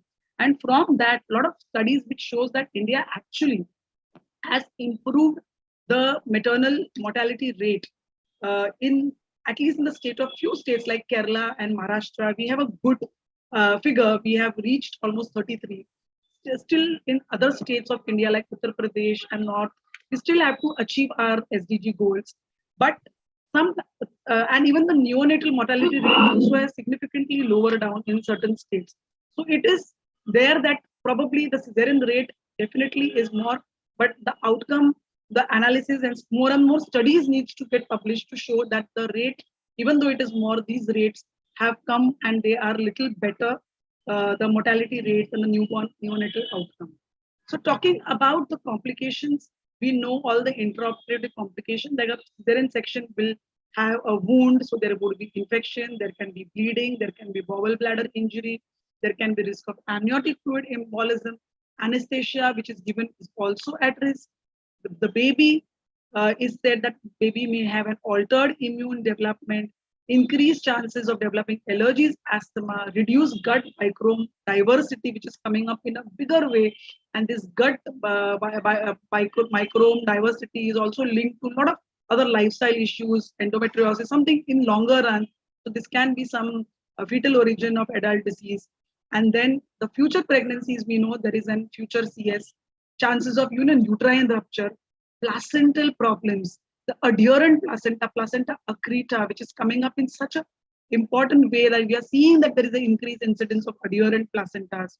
And it can also have stillbirth, preterm labors, and also even scar ectopic, and all these pregnancies are very high, cesarean scar ectopic. So we know that there are implications. We need to counsel and we need to optimize our cesarean section. So this is the study which is showing the balancing act, and this was actually comparative study between the complications from vaginal delivery and the cesarean delivery. And when we check and compromise, you see the overall morbidity and mortality rate was little higher in cesarean delivery as compared to the vaginal delivery. And even the maternal mortality also was high, chances of amniotic fluid embolism was high. Though the perineal tear and lacerations, but the incidence is really less in the vaginal delivery. And this is very important as per se as the maternal thing. And in neonatal thing, the respiratory morbidity was higher in the cesarean group. So this is very important that we need to weigh the pros and cons of each mode of delivery. So common indications we know, or there are arrest of labor becomes the most commonest, that patient has not progressed. So we need to look into this indication, how we make the labor progress very well if we need to, in fact, optimize our rate of cesarean section. Second common being the non-reassuring fetal tracing, which I think Amay mentioned in his talk about the continuous fetal monitoring versus the intermittent fetal monitoring. And that also was accepted very well if you keep an intermittent but a very closed watch on the fetal heart sounds. So this also can reduce the rate of unnecessary cesarean section for non-reassuring fetal heart. Multiple gestation, we know this is because of the IVF. So we need to actually not generalize all twins, but need to find out that if we can actually give a vaginal birth to this twin pregnancy, then malpresentation like breech, that the art of delivery of breech is little fading. There is the common thing that if there is a breech delivery, at least the primary with breech, we are doing cesarean, but multi with breech, definitely the breech delivery or the breech, teach the breech delivery, which is going on everywhere. In fact, we had in Mumbai and also in the AICOG, Dr. Frank Loven coming, and he also spoke upon how to conduct workshops to teach the breech. So all these incidents also can come down, which are the major cause of cesarean section, and the other causes are little less, and we can actually cut short these causes so that our rate goes down. So now these are the newer indication which has come commonly: ultrasound showing an oligohydramnios, AFI being low, or a cord round neck, which is not an indication for cesarean section, not even the 2 loops of cord. Then patient coming with PPROM, PROM. If the patient has not gone in labor, and then we want the patient to deliver smoothly without any adequate trial, or an ART pregnancy, an absolute pregnancy, or cesarean on demand. All these are the newer indications, and we don't want any medico-legal problem coming into. And we really, some patient is like really not going good or not talking good, and we don't want any medico-legal problem or anything. And some people also attribute towards getting financial thing like vitamin M or something. So all these newer indications are coming up very, very well. And this is a state-wise distribution. We see how we are ranking in the cesarean section. It is more higher in the south states of Telangana, and we can see the rates are actually high. This is by the NHFS survey, but I think the rates have become even more now if you actually go to those places. And in the private sector, the cesarean rates at some places are really high. I don't want to tell actual rates, but they are higher than what it is projected. We really want to do something, but what are our concerns? So there are concerns, are these maternal concerns. Fear, patient is fear of labor, and because many people, patients, they have a community where they come, they discuss about being in labor, and some neighbors being in doing cesarean section, and they may not have labor pains, and then patient comes with intolerance to labor pain, fear of labor pains. Then there can be misconception that genital damage may be more after vaginal birth. So this is very important. They feel that if I deliver vaginally, I may get genital damage. Misconception that cesarean section is safe for baby absolutely fine. There may be no asphyxia. So all these maternal issues, they come about, and they demand cesarean section at request. So we have these maternal issues, and when women who undergo cesarean section may not receive complete informed choice to make a right decision. So in fact, when there was a study done, 67 of the mothers were told the cause of undergoing a cesarean delivery. 40% were informed of positive information, and only 6% knew negative cities of cesarean operation. So when we talk to a patient, we say cesarean is absolutely safe. But I think our counseling for cesarean, if a patient comes with all cesarean, like with maternal issues, we need to counsel and tell these patients that yes, you are asking for cesarean, but it is not the safe. We need to clear this misconception to our patient. So we need to inform them completely and not give them a picture that cesarean section is absolutely safe. Then coming to the most important is the medico-legal issues. We hear so many incidents of violence against doctors, at everywhere, even in urban cities as well as rural places, and certain litigations we hear in newspaper, we read articles of all that, the compensations, the judgment, the insurance. So all that is making people very fear because we want a good outcome. We want to give a good maternal and fetal outcome. So that becomes the main goal of an obstetrician. And with this medical legal issues, you can be questioned about an unnecessary trial or failure to intervene or delay to intervene, all that. So that is one of the problems which we all are facing, and we need to even take into consideration some medical legal issues may turn up in future. And social factors that some patients will come, I want my baby to deliver on this day, on this time, some muhurat and all that. So these become the family, they have some religious or some astrology coming into picture, and they want to deliver at particular place at particular time. So these also our patients are seeing some muhurat and other things. Then coming to the health professionals. So what happens is that more and more deliveries now, as like Dr. Madhuri Madam also said, that private sectors also, there are many patients who are delivering. We are maintaining standards at the private sectors. So we want the private sector people to have the vaginal delivery, teach the art of vaginal delivery. In fact, this vaginal delivery art needs to be taught now to the people taking training in their undergraduate and in the postgraduate. They need to be told all the time in their medical curriculum that yes, there is an art of vaginal delivery. It is not a dying art or something. And I think this was very well covered in the episode operative obstetrics. Dr. Piley came and he in fact told us how we can actually do a skillful vaginal delivery with forceps, with vacuum, and give a good outcome to our patients. So I think the workshops like what we conduct at Foxy level or at conferences and having talks will give confidence to our doctors, because we are all scared about the unnecessary tears, maybe the lacerations or the cervical tear, and then we want to do a safer way out. So the art of vaginal and the forceps delivery needs to be taught to everybody. Then CTG partogram needs to be maintained. So we actually can do cesarean section. I in fact went to Andhra Pradesh and many states for lecture, and they were worried about their alarming rates. So we never focused or emphasized to tell them that stop doing cesarean section, but at least maintain a partogram, plot a CTG, so that you yourself know the indications would be very evident when you have to show or you have to audit. You know why the patient was taken for cesarean section. So maintaining a partogram and documenting why the cesarean section was done is very important. And sometimes, patient goes in labor for days together.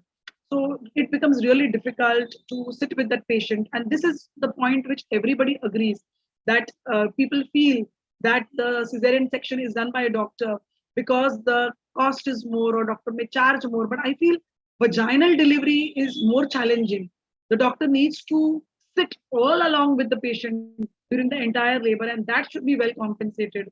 So if that is well compensated, this intolerance to long-lasting deliveries will actually go away if doctor is compensated for the time and effort which we are putting in it. So, and with a VBAC or TOLAC, there is a fear of rupture uterus. Patient has delivered cesarean section, and we constantly feel this patient needs to be really needs to be monitored so closely. At every point, we are scared that if there is a rupture uterus, what will happen? If the patient progress is fine, it's good, but if she is not, and that makes that once a previous LSCS, we need to have a patient as a hospital delivery and need to see if it's a non-recurrent indication and everything falls good, we can actually give this patient a VBAC delivery. And also there are some colleagues I know, I actually, when this cesarean section came, there are certain people who are even surgeons, they can't do cesarean sections. So cesarean sections are done by surgeons. So this malpractice is there. Patient needs to get aware that they need to go to a proper gynac. We are so many at every part, and not to go to some surgeons which will do cesarean sections also. So this is very important as per the health professional is concerned. Then coming to knowing what is prolonged, that is a latent phase, it can extend from 20 hours in a primipara to 14 hours in a multipara. So these definitions needs to be really introspected and changed. And prolonged latent phase may be almost till 20 hours in primipara and 14 hours. So we can wait for this time. The patient actually goes into active labor. And also we can extend the first stage. You know, the first stage starts after 6 centimeter, ideally on a partograph chart after 4 centimeters, but this can be after 6 centimeters. And this is by the Society of Fetal Medicine, who have come up with this new terminologies. And arrest of labor will be if there is a spontaneous labor more than or equal to 6 centimeter dilatation with membrane rupture, and one of the following, that is 4 hours or more of adequate contraction, or 6 hours of more or inadequate contraction and no cervical change. So this is when we call that the first stage of labor has been actually prolonged with or without contraction, and then we need to intervene in this first stage. And coming to the second stage, they've extended to almost till 3 hours in a primigravida. So before diagnosing arrest of labor second stage, if the maternal and fetal condition permit, if everything looks okay, then at least 2 hours of pushing in multipara and 3 hours of pushing in nullipara should be allowed. And long duration may be appropriate because sometimes you use epidural analgesia or there is a fetal malposition, so that rotation may take time. So we need to just document, and if everything is okay, these are the terminologies which are coming in and we need to do it. Then management option to reduce cesarean section in the second stage. You can do what is called as manual rotation of the fetal occiput. This is very common, which was beautifully demonstrated by Dr. Piley in the video in episode 4. You can watch or undertake the operative vaginal delivery, where you can comparison of the forceps, vacuum, and everything can be done. So this is how the vacuum of forceps we need to revive, which I've already spoken. And this, Sir Ian Donald said, give me a pair of outlet forceps and a keel end forceps, and I will practice obstetrics in any part of the world. And this was the power of that forceps and vacuum. So I think we really need to take our forceps and keep that on our delivery trolley handy whenever it is a need arise. And I'm not going to go into detail of when to use and vacuum and forceps, but vacuum is definitely an instrument. You need to use your skill. You need to have your experience to use. And both the instruments are used when there is a full dilatation, regular contraction, engaged head, accurate diagnosis of fetal position, amniotic sac is ruptured and bladder needs to be empty. This is very, very important. And the indications, we know where when there is a failure to progress with insufficient contraction, or there is a fetal distress, we can give, and contraindication is there when there is a malposition presentations, head is not engaged, or very, very preterm baby will avoid. And forceps delivery, definitely forceps, apart from the cut shorting, the second stage, after coming ahead of the breech, we can apply forceps. And definitely when there is a transverse lie or a brow, you will avoid. And this is a paper which shows that towards safe practice in instrumental delivery, and this was a paper which shows that safe practice in instrumental delivery addresses various types of errors and that may occur, and places a strong premium on the operative skills, competence, and familiarity with the instrument. So use whichever is familiar or you're well versed with. It's always better if you're good with the forceps, you apply. If you're good with vacuum, you can apply it routinely. But you can adopt a method, and if not, you can do training to improve the success rate. This is the manual rotation of fetal occiput. So if you feel it transpose, you can hold it between your thumb and other fingers, and you can rotate the occiput and bring it anterior. So this technique also is very, very important, and you need to know how to do this technique. This is what the Society of Fetal Medicine and ACOG guidelines, which I was talking about, of extending the latent phase and the cervical dilatation beyond 6 centimeters. And this is 1B strong recommendation with moderate quality evidence. But here we actually require more studies and more data on these recommendations. I know in India, we're waiting for more than 3 hours in a nulliparous, it is going to cause an obstetrician distress, and we really need to have a good evidence if at all any problem occurs. So we are waiting for more amount of studies to come and recommend all these recommendations, and when they come, we can have more discussion on it. But if everything looks okay and reassuring, and if patient, we need to actually diagnose what is the first stage, second stage, so that we don't do unnecessary intervention in these stages. Coming to the fetal monitoring, also they have said that because we have lot of meconium stent like going for cesarean section. So even amnio infusion, if there is a variable fetal deceleration, have even reduced cesarean section rate with a strong recommendation and high quality evidence. But there are very less papers on this amnio infusion. So we really need more and more studies. If we have studies, we can actually give our own recommendations. So that is what is from ACOG and Society for Maternal and Fetal Medicine. Also, induction of labor. Like we induce labor, we need to not induce it very early, but 42 weeks is something which we need to wait if everything, all parameters look okay. And cervical ripening methods needs to be used in unfavorable cervix. So this is also a good quality of evidence. So induction of labor is really, really very important, and avoid early and unnecessary inductions. So other recommendations about fetal tracing we have spoken, and also continuous labor monitoring also we have spoken. Also the individual and organization should encourage research to provide better knowledge base so that we have our own studies, we can defend ourselves about all the policy changings about the lower rate of primary cesarean section. Coming to the labor management protocol, this is so important that we have our labor management protocols. We need to chart everything on cartograms. We need to augment labor. We need to use our drugs, oxytocin, everything very judiciously. And we need to chart everything and document everything. That is very important. So this is how the amniotomy, we can do it. Everybody is doing. And now touching upon the Robson's classification. So important, we recommend everybody, when the audit had come from the government, the family welfare department, they had said that you're supposed to have a self-audit with Robson's classification. And everybody should, in fact, the government is telling us to adopt this Robson's classification. So this is 10-point Robson classification, which was described by Michael Robson. And Michael Robson had come to Mumbai, and we have heard his talks also. And this is a paper which shows that the 10-point classification, this was a Nigerian studies, and cesarean section rate was high. If it is in the 5, 2, 10, and 3 groups, so that actually increases our cesarean sections. So this is the 5, 2, 3, that is a singleton pregnancy.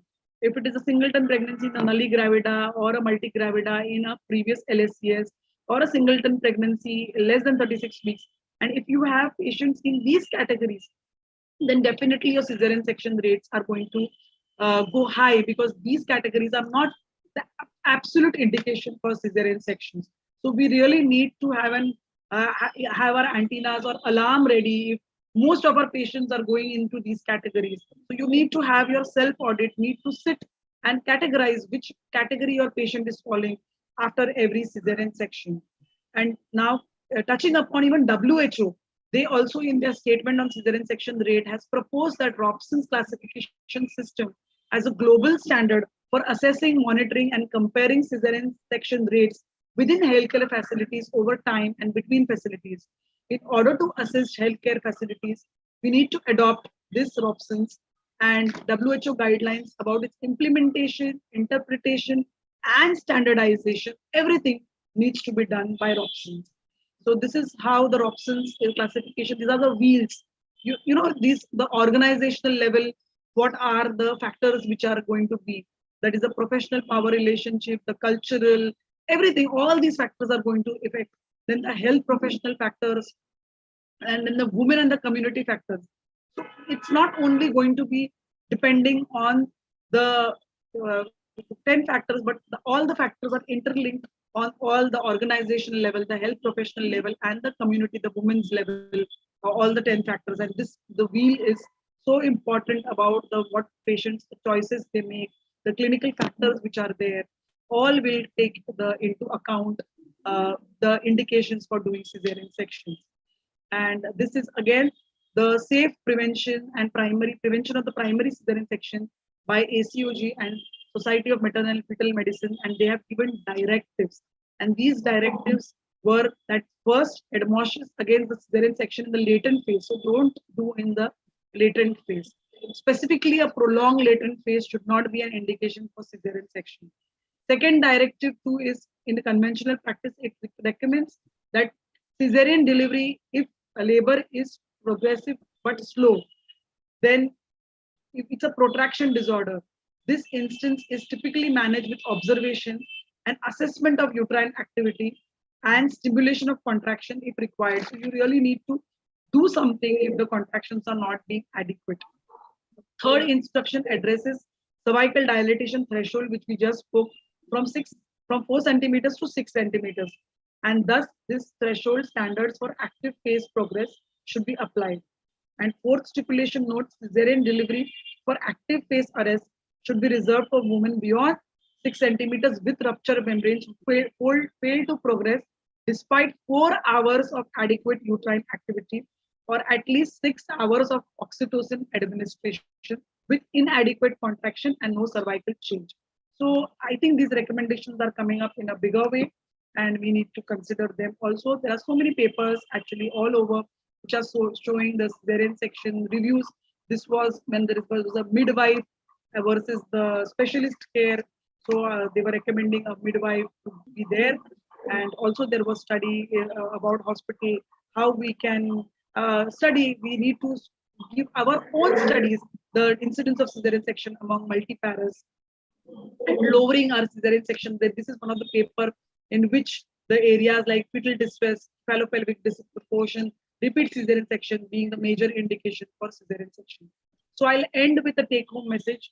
We need to really do case selection. We really need to know our indications very well. We really need to document it.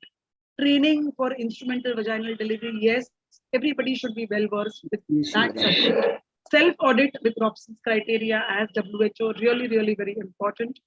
But in the end, I want to just end by saying that medical profession on its own cannot reverse this trend. And we really require joint efforts with government bodies, the healthcare insurance industry, the women groups. Really, we really require everybody to stop unnecessary cesarean section and enable our women and family to be confident that yes, whatever the doctor is telling them, whatever care we are giving is the most appropriate from them. That confidence our patients should have, so that we don't face any litigation. We don't worry about giving a good outcome, a safe outcome to our patient. And on the other hand, we don't worry about any compromise or any litigation in any time in future. So I think we should be confident about what we do. And I would end with a quote by Mahatma Gandhi: "Be the change that you wish to see in the world." And we definitely, we should give a message to everybody that we all are with the efforts. We all are really aware about the rates. We all are trying to not talk about the absolute indications for cesarean section, but try to improve the rates of the cesarean section where we can actually do something, in our practices. And the rate should actually be calculated not from the overall rate, because sometimes some patient with previous LSCS or previous 2 LSCS or 3 LSCS or some complications may become an absolute, even placenta percreta, these may be absolute indication.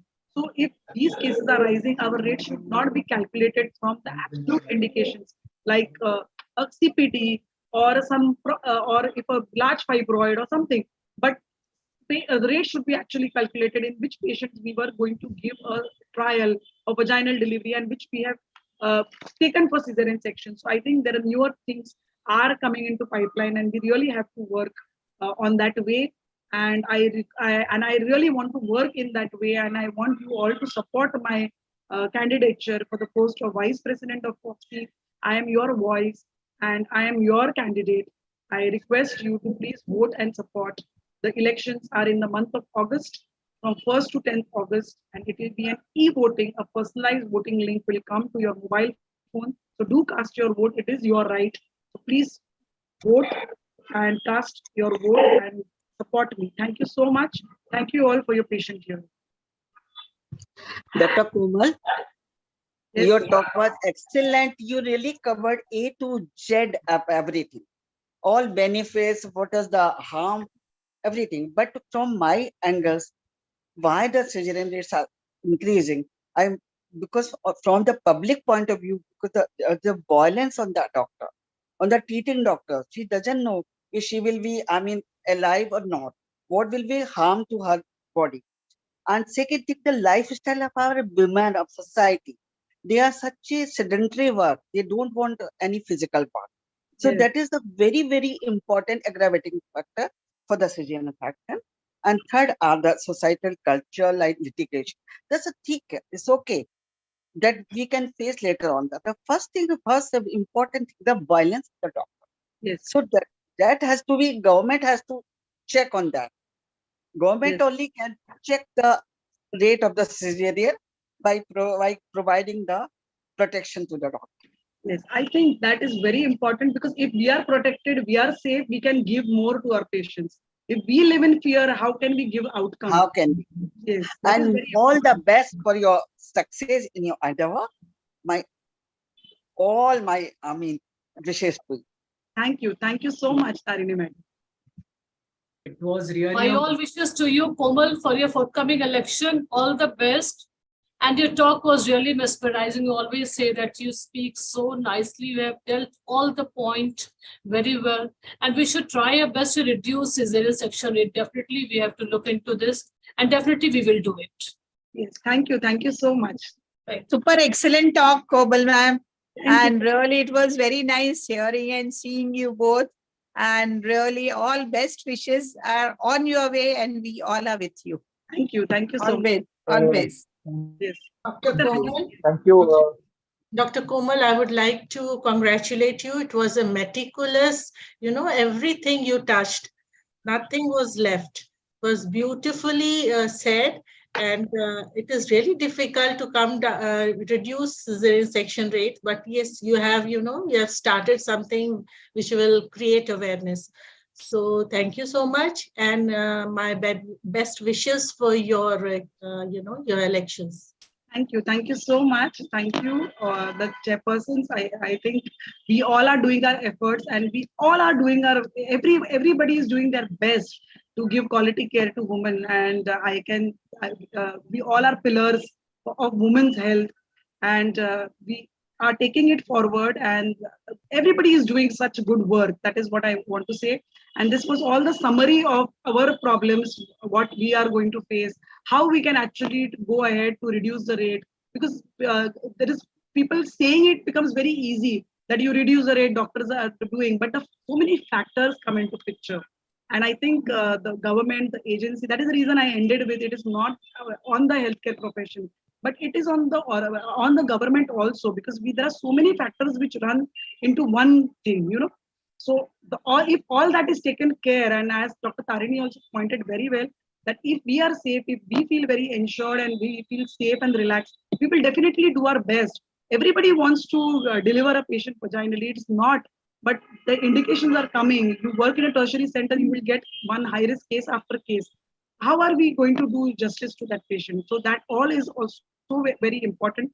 And I think we will come up, we will discuss in an organizational point and we will come up with some solutions and we will need inputs from everybody of you and everybody will be the part of the team. One more thing you had very nicely put, that normal labor should also be given the same respect as cesarean section. And the doctors also should be given at level, at par the prices for that, compensation for it. It's because you put more effort in while you are laboring normal labor. You sit with that patient, you are taking care of that patient. So that message also should go. Yes. Dr. Ragini, that we can set our charges. For the last 15 years, I'm taking the equal charge for cesarean and normal. Now I think we should take more. Yeah.